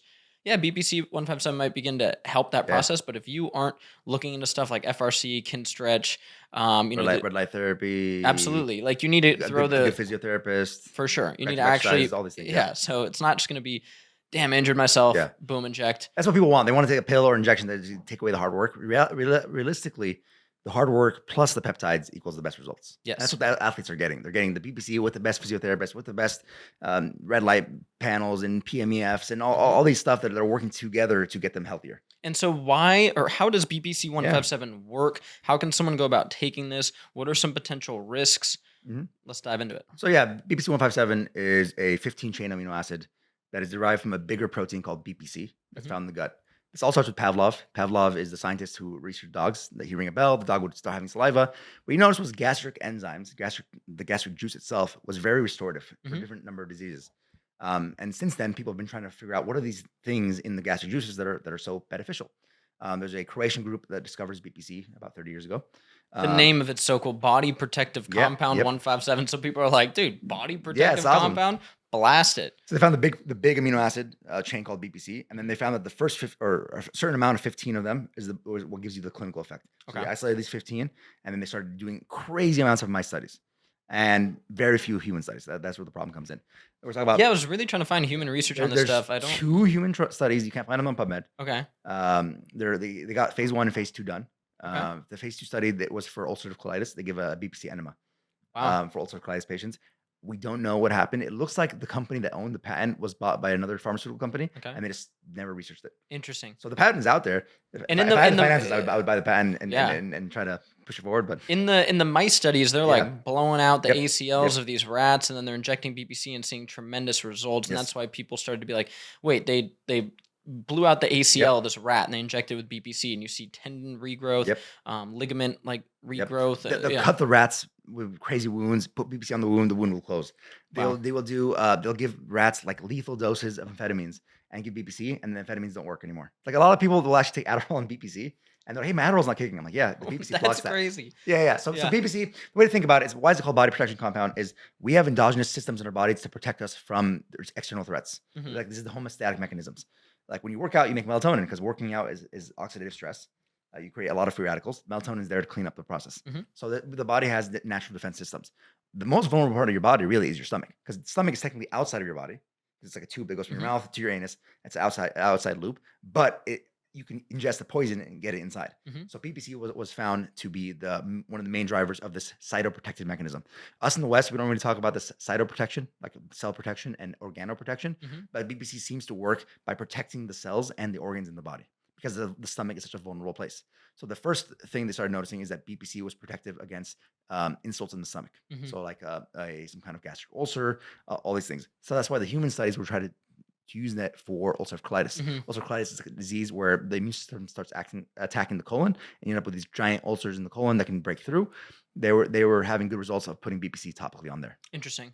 So then BPC, then they started injecting it into the mice for all these different conditions, and they were seeing what BPC really does is that it is the ultimate homeostatic mechanism in the body. It does not do magic; it brings you back to homeostasis faster than you would have otherwise. Mhm. So if you have an injury that can heal naturally, BPC will make that faster. Yes. But if you have a complete tear of something, in the mice, it seemed to work for complete tears. For humans, I haven't seen that. For sure. Like I had a 4 weeks ago exactly. I was lifting. Me and my friend Adam and Larry Wheels were lifting. And I was doing too much weight, trying to keep up with them. Yeah, Not a good yeah. idea. And I hear in my Yeah. tricep. My friend picks up the bar, and it's purple from here to here. Yeah. I'm like, man, I'm gonna need surgery. This sucks. Yeah. I run home. I have vial BPC left. I put the BPC right into the tendon. Yep. And 4 weeks later, we're back. Yeah. So like, Dude, and so for that a is grade 2, what. it was a grade 2 injury. Yeah. It was amazing. Mhm. I thought for sure I was gonna need surgery. I'm like, man, this sucks. I have all these things planned. BPC into the tendon, and now I'm back. Yes. So it almost doesn't make sense. Like everyone's Yeah. my PT's like, how is this possible? For Because it was sure. purple from here to here. Yeah. And but So that's why so many athletes are running Yes. towards this, because they're Yes. like, I want to heal, and if this thing I can just, so we're gonna talk about basically how to use this for like Yeah. the normal person now. So, BPC 157 orally will be good for gastric problems. Mhm. So if you have like stomach ulcers, you have stomach acid, you have like go eat a really spicy Indian food and take some BPC, it will kind of coat your stomach. Mhm. It will not really go systemic at that point. You will have some cognitive effects from oral though. Okay. Like that's why people taking oral BPC will notice that their Adderall doesn't kick in as effectively. A lot of people are saying that BPC does not work orally. That's not true in my studies, and that's not true based on clinical experience, because it seems that BPC survives the stomach acid because it's made in the stomach. Mhm. So it seems there's some kind of mechanism that allows us to survive oral ingestion at high doses. Now, injectable BPC should be done with the clinician. BPC now is under the Category 2 ban from the FDA. What we're hearing Yeah. is that it's going to come back to Category 1 soon. So you should be able to get a prescription. There's actually some pharmacies and doctors that are already prescribing it as PDA, Mhm. pentadecapeptide acetate, Interesting. Okay. arginate. So they're getting around. Okay. Yes. So when somebody buys BPC, Yeah. it arrives to them in this little vial, and there's a lyophilized powder Yes. in there. And then they get bacteriostatic water, and they They reconstitute reconstitute it, Yep. and they figure out the dosage of micrograms for BPC. It comes in a vial of milligrams. Yep. They get it down to micrograms. And let's just give you an imaginary scenario. So, David is 38 years old. He goes to jiu-jitsu. He's drilling heel hooks with the Brazilian on Anavar. And he gets one ripped a little bit. He taps. He goes home. His knee is experiencing some swelling. He's feeling some pain. His normal stuff isn't working. He gets the BPC. Yep. How many micrograms should he be injecting? How do you personally go about injecting this? Are you pinching skin and going subcutaneous? Let's dive into the weeds on that. So BPC 157 is through subcutaneous injection. You want it. It will work systemically if you put it in the stomach. A lot of people do intraperitoneal injections. All of my studies were done that way. They do intraperitoneal injection for the Achilles lesions. If it's, What is that? So is that a large needle that's actually no, it's a very short. Like you can get the 1/2 inch needle, even shorter. and you just get it right underneath skin to the fat. Mhm. If you want to get it closer to your joints, you can. You just do not want to enter the joint space with an untested product. Even Mhm. some pharmaceutical products will have like mold and stuff. You don't want that injecting that into the For joint sure. space Yeah, with if you're very like getting this off of yeah some weird website yeah. and It's then not a you're good like, idea. let me get a large needle and And go put into the it joint. That that seems but no, almost nobody's like thinking of doing that. yeah They're yeah they're yeah. like they're like I want to pinch some Yes, skin yes. and They put put it you, so near you there. pinch Is some that skin. effective? You push in skin. The closer it is based on clinical experience, not based on research data. Based on clinical experience, the closer it is, the better. Mhm. Which most of the anecdote data will say, because we have very poor human studies on Yeah. this, unfortunately. Um, the closer it is, the better it will work. So if you have an elbow injury, you want it closer to the elbow. You want to avoid. So you want to work with the clinician, avoid blood vessels, avoid nerves, like kind of get it in the fat. Um, I personally go higher dose. Mhm. I found that the low doses are not that effective for a big injury. So like when I tore my grade 2 tear of the tricep, I put in 5 to 10 milligrams, which is Oh like wow. half to the full vial. So was that a singular dose or was that 5 to 10 milligrams every I day? bolused it the first day and then Mhm. did smaller doses after that. Interesting. So and I found Because we that see that's the a most effective we see a clinically. lot of dosages Yes. around 300 to 500 Yeah, that's micrograms very, like that's the typical thing you'll hear is daily. like if you have a chronic injury, you do 3 to 500 micrograms for a month or 6 weeks. I don't find that to be effective Mhm. personally because I think if you want to heal, you have to really push the system. Mhm. And knowing that BPC is a homeostatic mechanism, you need more of that push, and then you can go to lower doses for maintenance. Mhm. That's what I'm noticing, and I would love to be able to study that. Unfortunately, there's like not Yeah, a really lot of the interesting stuff studies. has to be Yeah, anecdotal right now, which exactly. is totally fine, I feel like. So I So, do a big bowl. I do a big bolus dose, and I come down afterwards. That's how I do with me and my patients personally. so this guy blows out or hurts his knee. Yeah.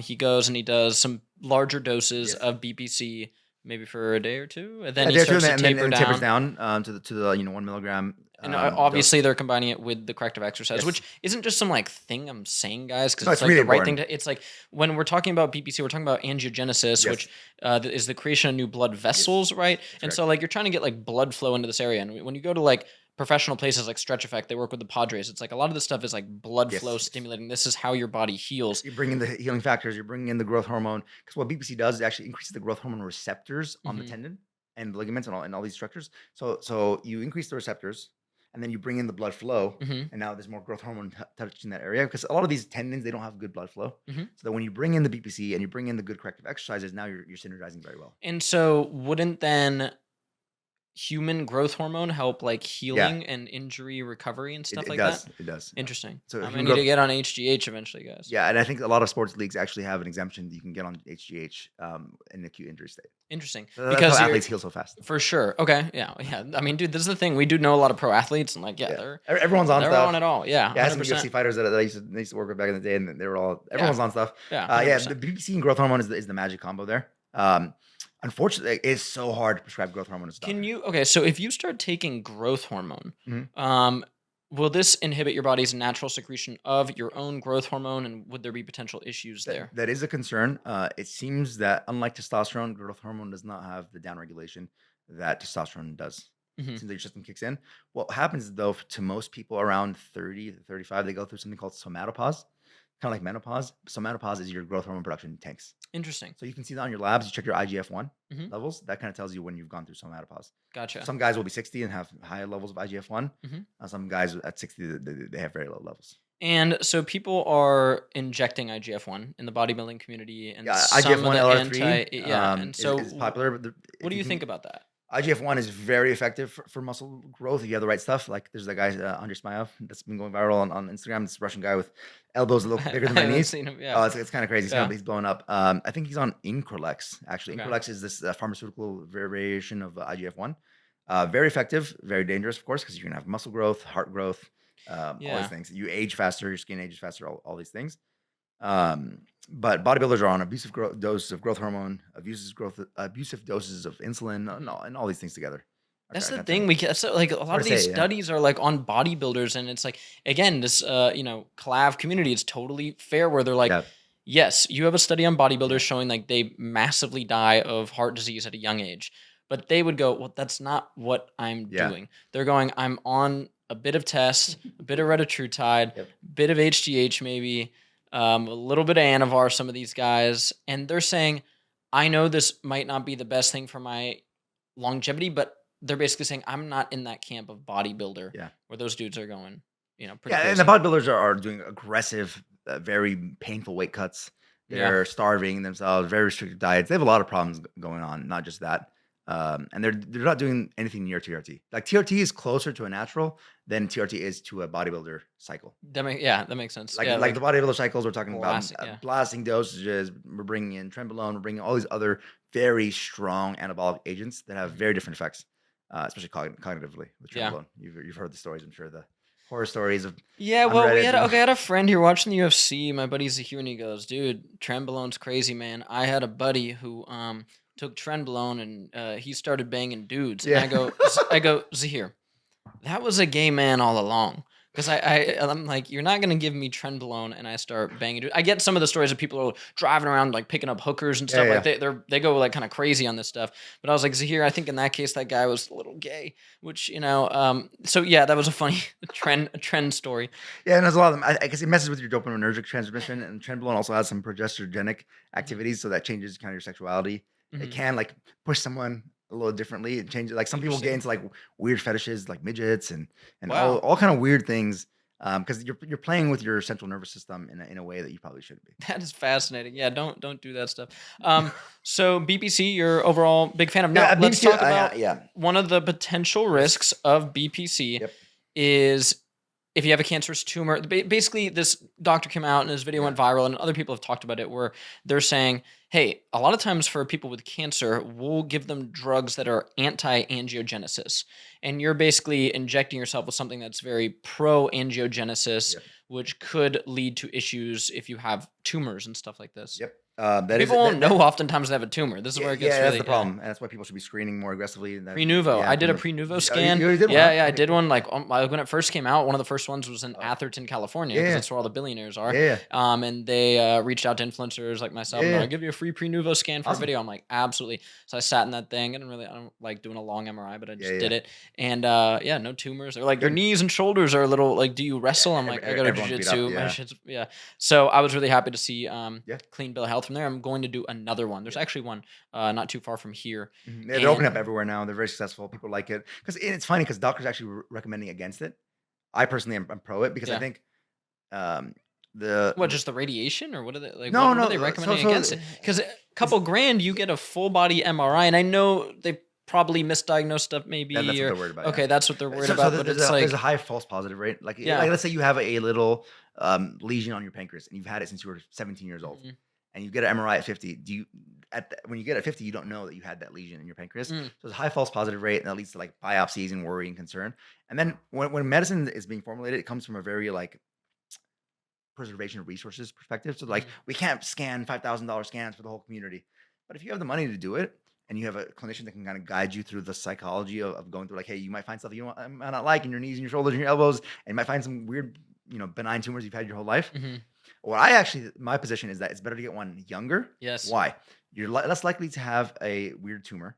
mhm, And let's say we found a weird, benign tumor on your liver when you were 18. We watched it, and then at 50 we checked again, or 60, whenever.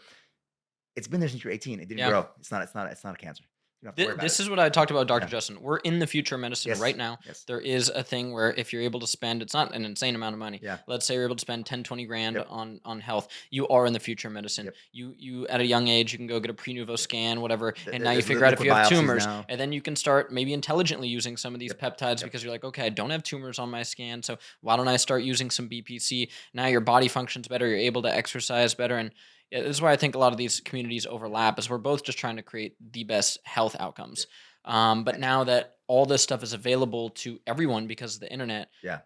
I definitely see like it's just tough. It's been tough for me to see all this because I'm not somebody who's gonna come out and go like, don't ever use testosterone. It's like, okay, or even make a video going like this stuff doesn't work. Yeah, yeah. Like when they're like, oh, like when I'm 14, I want to inject HGH to grow. It's like I look into it and I'm like, that would work, like you just It said. would work. It's actually like when somebody has short stature that's like genetically diagnosed, they will see an endocrinologist for that. Actually, the Mhm. endocrinologist can prescribe growth hormone, or sometimes CGC, apomorelin was being studied for this years ago to get the kid to make more growth hormone and grow. I could be like 6'5", guys. Yeah, But yeah, you get surgery on your legs right now. yeah, right. Wait, that's Okay, not a good idea. the leg surgery thing is one thing. Actually, I did like really press Clav on the leg surgery thing. You got it? No, he said he's gonna get it, Oh, I wouldn't do that, which bro. is he's 6'2". Oh He's man. already tall. So here's the leg Honestly, surgery these thing. people need psychological help. If you're 100%. Yeah. 6'2" and you need to get taller, Yeah. you need psychological help. 100%. You either need to find God, or 100%. maybe you need to go join Brian Johnson on some shroom trips. I don't know. Yeah, for It's sure. not gonna work. Like you. No, like, no. So the leg thing is something I will push back. The leg yeah, surgery is I'm something so I'll push against back that. on crazy You're because, unfunctional. well, this is the thing. I asked him about this and I didn't have a good response in the thing where I was like, I don't think there's been anyone who has gotten that surgery and then moved really well. No. And looking deeper into it, I stand by that statement. I'm not saying they cannot walk or maybe have some type of jogging, but I looked into this. Nobody is moving No. well after this. They really, like on the intense ones, like Yeah. it looks so brutal. Like, No girl's gonna even like that. Like they're doing it to attract females. No girl's gonna respect that. Anyways, she's gonna be like, "You're so insecure." then when you have kids, they're gonna be 5'8". And Yeah, no, and the 5'4" Chad that's confident is gonna get more girls than you anyways because he's 100%. confident. Like it's gonna 100%. Yeah, I think women are very different than men. I think a lot of this stuff that's coming up is I don't know, it's tough because I think it's tough out there for young men. Yeah, You know, it is. and especially I think the scene that a lot of these BP community function in is the bar frat club scene overall, Yeah. which I actually completely agree that like if I go out with a friend who's 6'3" and really good looking, we go into a bar club scene, like he's gonna do better even if he's like autistic and can't like talk well. You can't even talk to people in these Yeah. clubs. It's like looks like Yes, first yes, thing. yes. But overall, I do think women are different. If you actually like have a good social circle, Personality. yeah, and then like they go into like, well, if you're broke, like it's like, guys, if you're broke, ugly, and you have a bad personality, women have always not liked those people. Yeah. That's been something They that always doesn't- will not like those Yeah, people. That's the just reality. like you wouldn't like a girl who's 600 pounds and smells like shit and is annoying. Yeah. Like you wouldn't like nobody's gonna like that girl. So I think a lot of this it comes from a place of young men being frustrated and they want quick results. And I understand that. Yeah, same. And I think like a big message from me is as Unc, right? I'm 33 years old. It's old, bro. So It's old. Yeah. I feel amazing. I know the next 10, 15, Yeah. 20, 30, 40, 50, like I know they're going to be good. I know my years are going to be good. My health span's really good. We had that video that went viral. Like I said, the 30s is your last chance to dramatically change the trajectory of your health span. 100%. And everyone got mad at me like, no, you could change it anytime. I'm like, dude, your 30s, you're already having plaques in your coronary arteries. You're already damaging your endocrine glands. You're already doing all these things. When you have a heart attack at 60, that started when you were maybe even 10 years old. For sure. You start developing that plaque 100%. from bad diet. So like your 30s is your chance to really dramatically change the outlook of your life because that's when a lot of your systems start crashing down. So menopause, early andropause for a lot of guys, their testosterone crashes.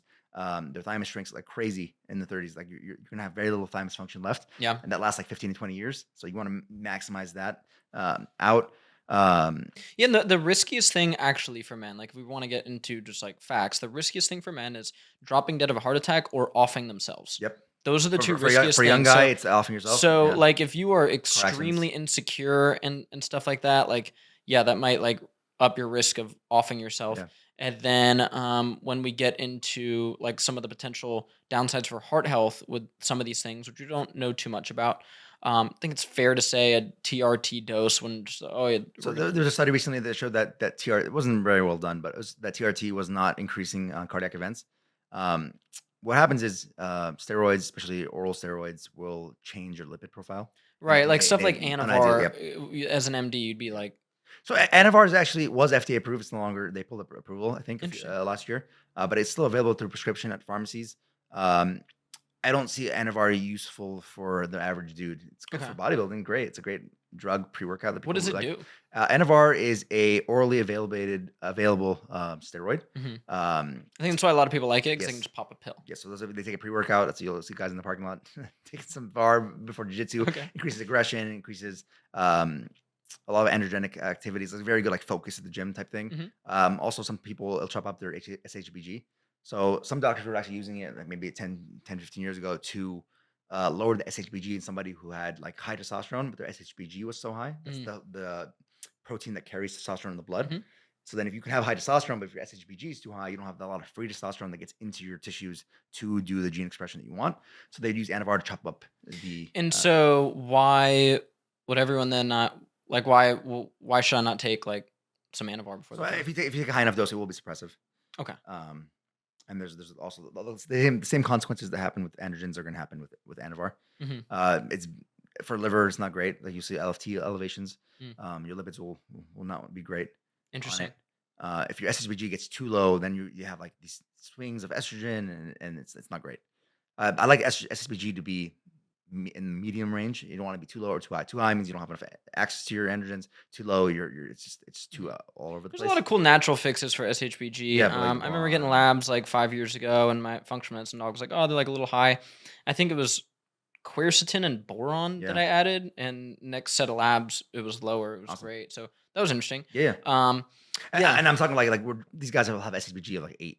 Okay. Like it will go from 50 to 8 Wow. on VAR. Yeah, Yeah. Okay. yeah, Wow. Yeah. So yeah. there's So some like pretty. it's very aggressive drop Yeah. of SHBG on Anavar.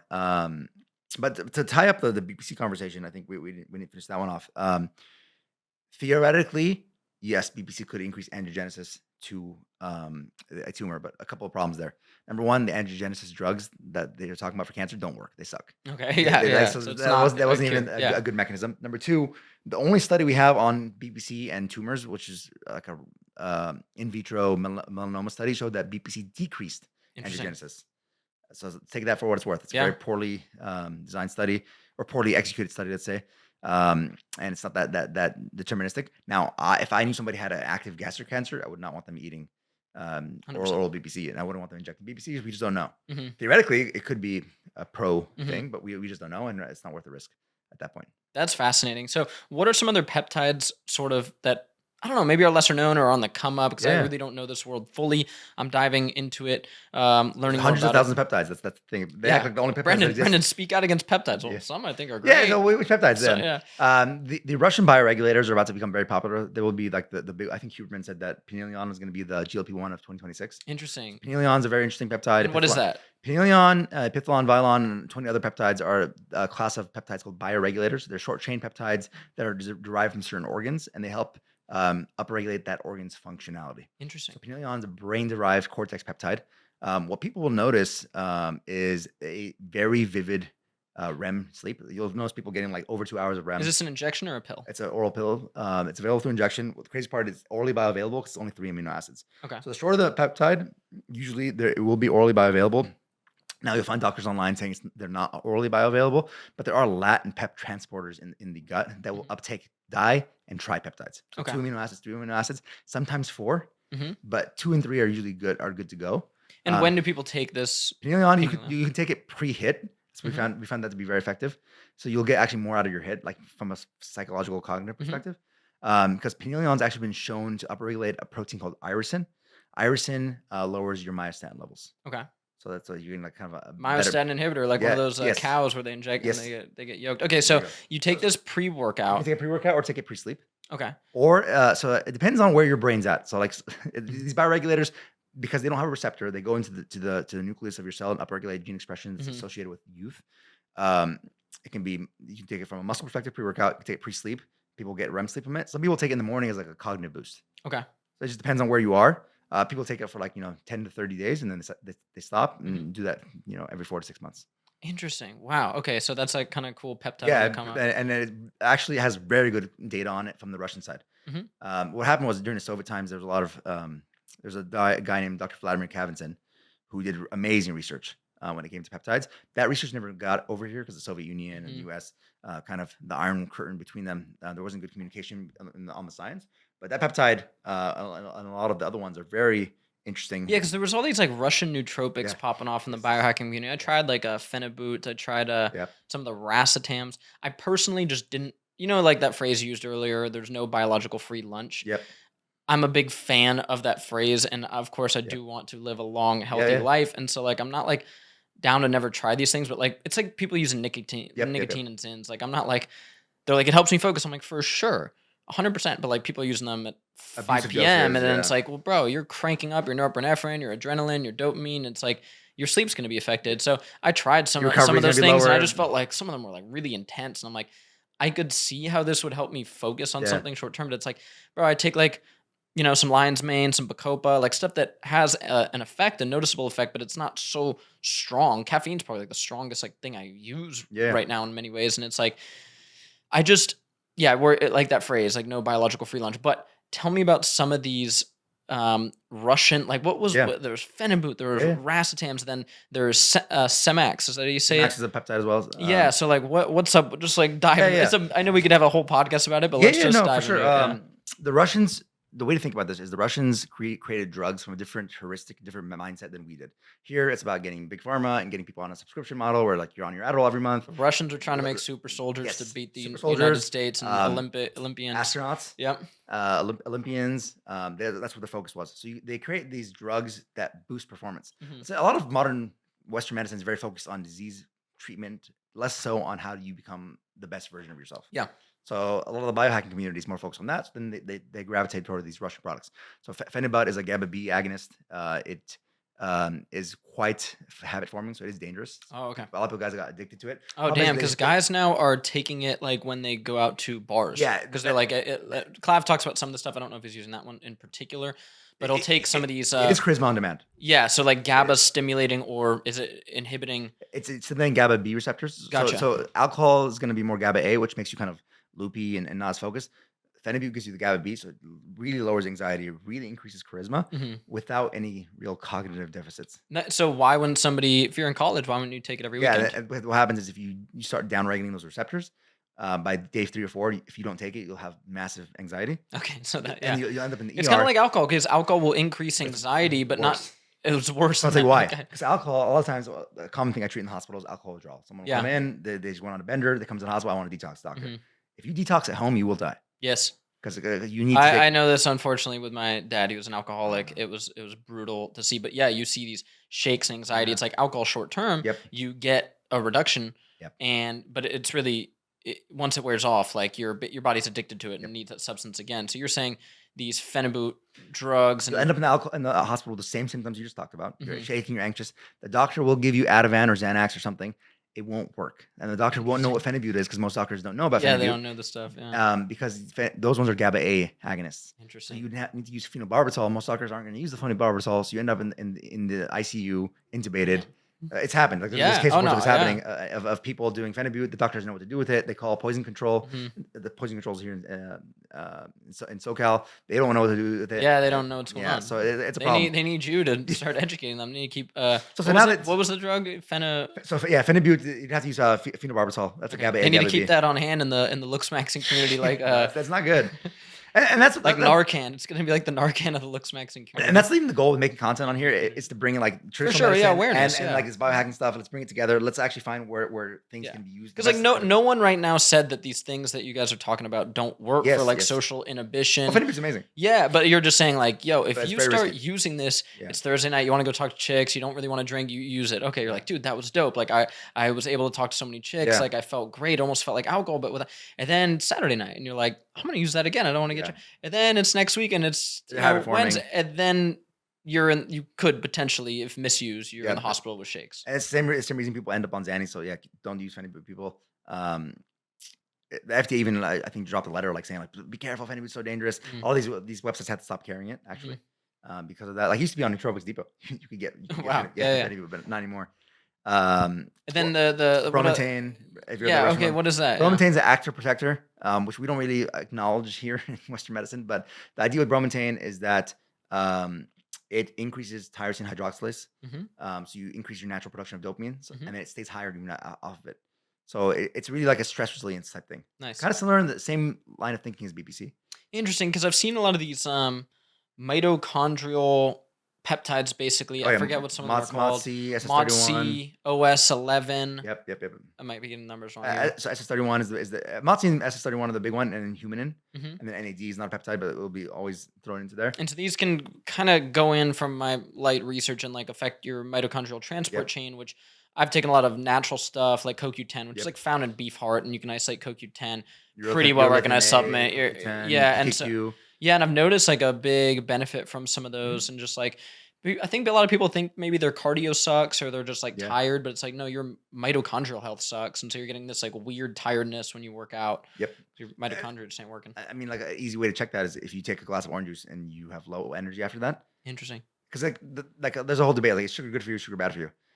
Sugar is good for you if your mitochondria work good. Like, For sure, if yeah. Your mitochondria Oh works yeah, good, a glass of orange juice is I'm great. doing a like I'm very active, so it's like, yeah, I'm doing fruit Yeah, juices, yeah. I'll get some maple syrup and There you some go. Yeah, berries and all that type of yeah. stuff, Natural sugars And I'm not scared of a few grams of cane sugar. yeah. I speak out against sugar because the reality Now, is in now, this country. the problem is sugar's great if you're healthy, but on a Western diet, it's impossible to be healthy eating sugar. So Yeah, therefore, sugar is yeah, not yeah. good if you're on a Western diet. Yeah. Now, if you're like a healthy guy that's active, like Floyd Mayweather would drink a can of Coke Yeah. after workout, yeah, because he's Oh Floyd yeah, Mayweather. people always ask me that. They're like, dude, like I like one of my jiu-jitsu coaches back in the day. Shout out Alan Sanchez. He was like, yo, like I see you like talking about like the Gatorade and stuff. Like if I drink a Gatorade, I'm like, It's different. bro, you're training Yeah. 3 times a day. It's Yeah. like the sugar in there is not going to be your issue. I have issues with other Red stuff in there. 14. Yeah, it's like you can just find a better option.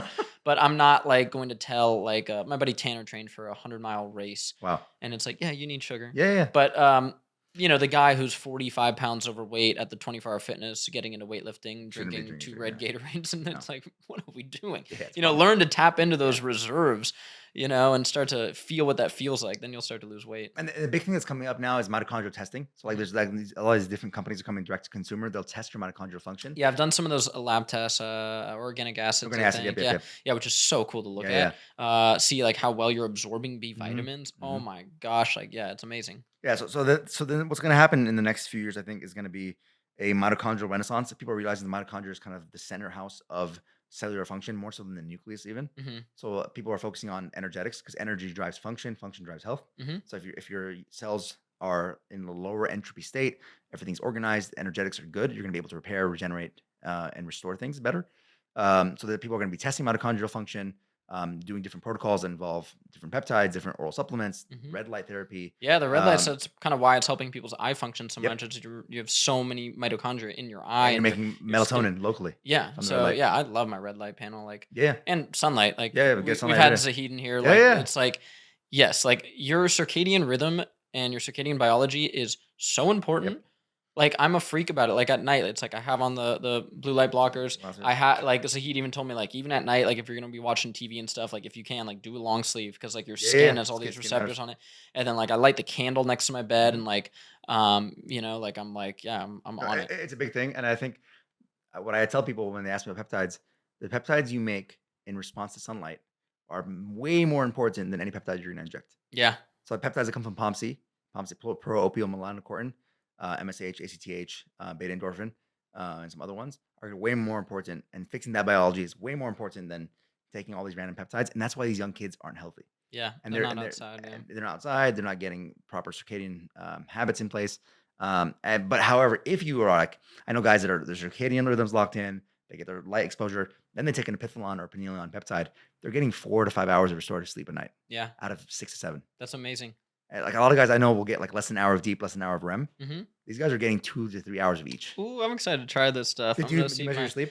Yeah, I wear the Oura ring Yeah. sometimes. I try to not be. I did a post on how I'm a big fan of these things. Yeah, I think they're same. amazing. But I tell people like, EMFs. well, the EMFs for sure. But I'm like also like round up and down 10 points on how you feel. Like let's not forget how we That's the feel. important thing. They're It's, using algorithms to like yes. I feel like I've done just like basic stuff of like I think it knows when I naturally like to go to sleep. You know what I mean? At like whatever, like 11, and then like wake up, and I think it knows if like I get like thrown off a little bit there, even though I'm like I got like such a good night's Yeah. sleep, might have even slept in a little bit. I wake up and like I feel amazing, but I think it's like all right, we have to give them like a little bit of a lower score because like stuff like that. So I'm a big fan of them, but yeah, I Yeah. feel like people will.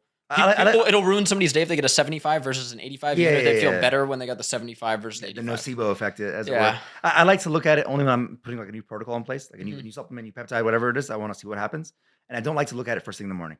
Yeah, yeah. I'll Okay, look yeah, at look like later. at noon, Yeah, like later on in the day, because I don't want it to bias my morning for sure. in the bad way. Yeah. Like they've done studies where if you tell someone they slept good, they actually feel better the rest of the day. And if you tell them they slept bad, so like Yeah. ideally, what I wanted to say is like you slept great today every day. Oh, dude, like self-talk and Yeah. stuff is so important. And then, like I was saying, when you talk to some of these elite experts and like people that work with pro athletes Yeah. and stuff like that, like the physical therapists we've talked to, it's like the way you speak to yourself So important. is so important. That's why like people can call like the morning routine stuff that I do, like a lot of it is just like, you're bouncing up and down. You're just like Reprogramming you're your taught, brain. yeah, you're Yeah. programming your brain. And it's like Wow. we were in a hotel in LA not too long ago, and like I was tired like that morning, like we were just like, just whatever. But it's like you bounce up, you're like, I feel great. Like Mhm.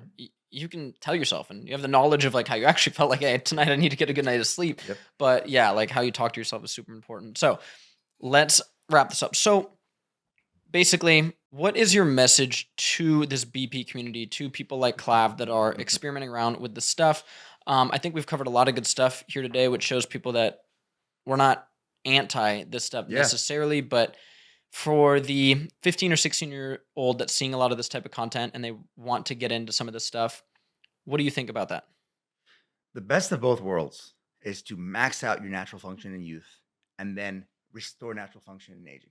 Mm, So you want to max out your health habits now. So you have the most robust, healthy systems now. And that's on the endocrine system, testosterone, your hormones, your immunity, everything. So that when you're 40, 50, now you can use TRT, all these other things, and then still have that great experience. hmm You don't want to pay now and ruin later. Yeah. Okay. So if you have the natural focus on maximizing a good, healthy puberty, and parents, it's really important. A lot of parents don't do this. They don't keep their kids outdoors and involved in sports and all these things, eating healthy foods. They ruin the person's puberty, and then the kid ends up on TikTok listening to Mhm. videos and taking androgens and potentially risking their health. So maximize your health now. If you're going to use exogenous compounds, wait till you're at least above 18 and work with a provider, work with someone who has expertise, and do not do stupid things before your frontal cortex is developed, and you Mhm. don't know you're going to regret it when you get older. But if you can, I mean, what I tell people is when you're young, you're essentially already on peptides. Mhm. Like you're making way more growth hormone, way more testosterone. You just have to get out of the way of your biology. Mm. Your biology is designed to optimize you. If you're 18, you should. Okay, well, I've talked to a guy, to one of my favorite steroid coaches, and I told him how I feel on my testosterone when I win, when I lose, Mhm. when I have a good sleep, bad sleep. He's like, "What you told me right now is better than any testosterone story." Mm. He's like, "Stay natural, Mhm. keep your natural testosterone function going. You're gonna be way more happier longer. Later on, if your testosterone's low, get on the exogenous testosterone if you need it. Yeah. But have that natural circuit where you don't have to worry about my estrogen's too low. Oh, my nipples a little puffy. Oh, this. Oh, my hairline.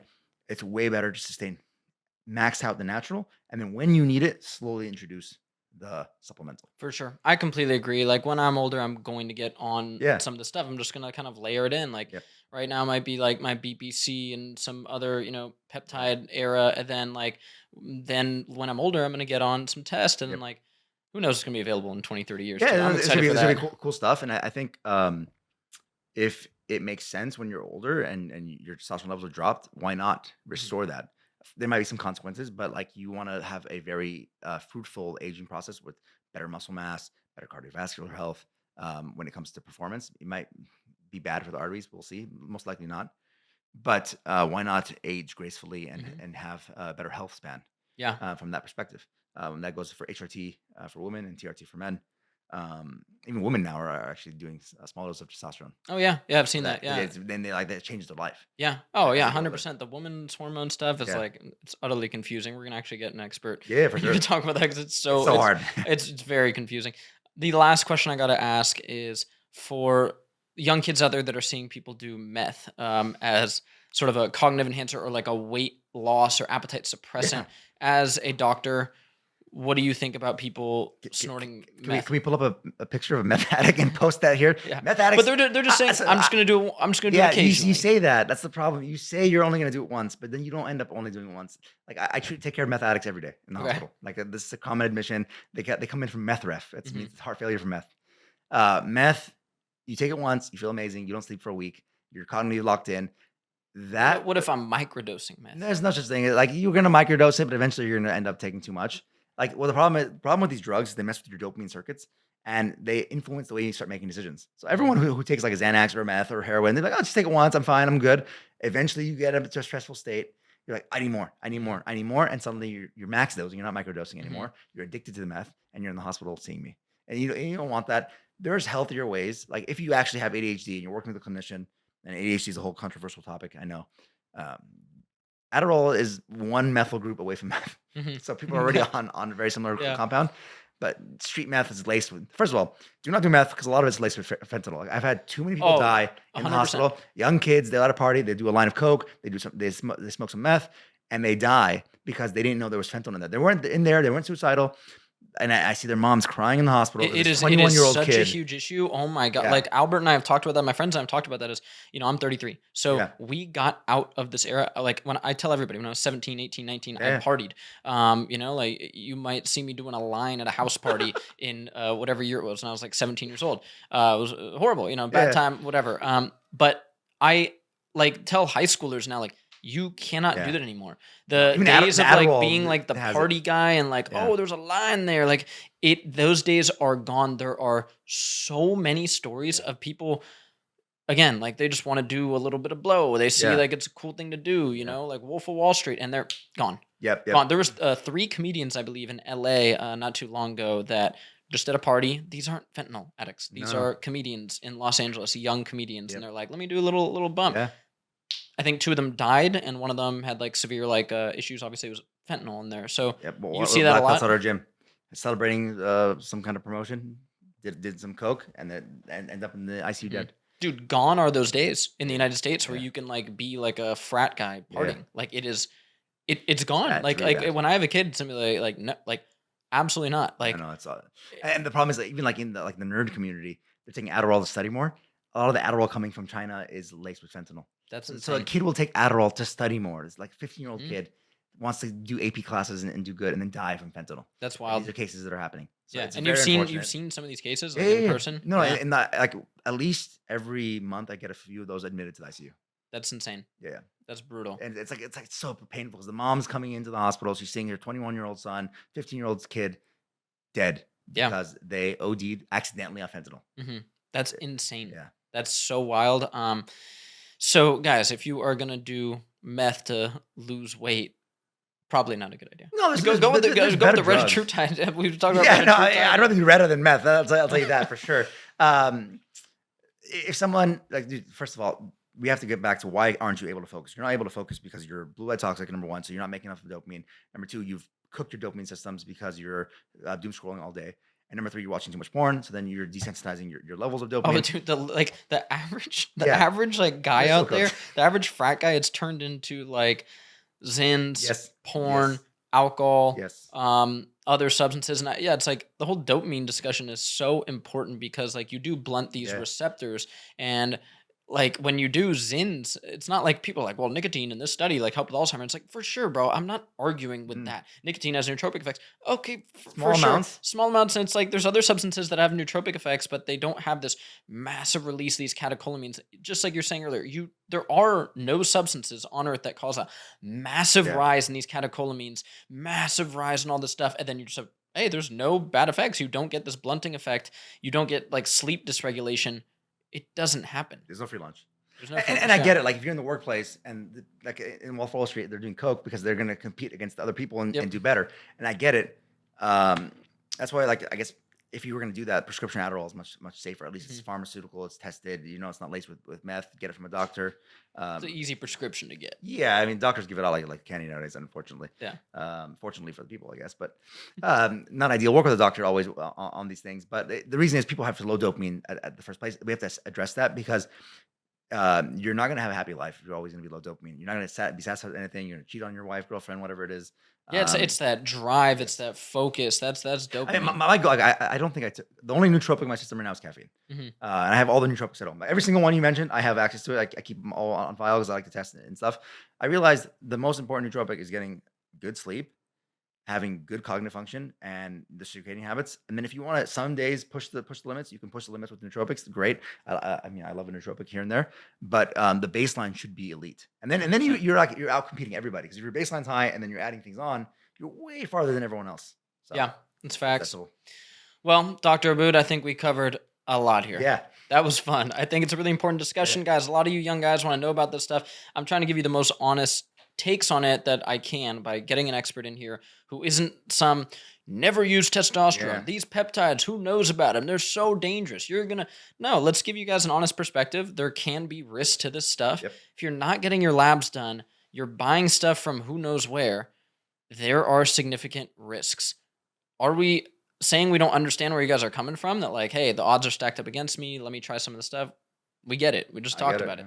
But yeah, if you can work with a doctor, if you can get good sources of the stuff, if you're going to use it, go for it. But if you just do some basic health stuff, you're going to get a lot of the benefits, and you're not going to have a lot of these potential side effects. So stay locked in, guys, on your health. Doctor, thank you so much. That was fun. Yeah. Let's go get some sun, kick it. Much love, guys. Like and subscribe. Let me know any questions that you have below, and we will dive into some of your guys' questions. Peace.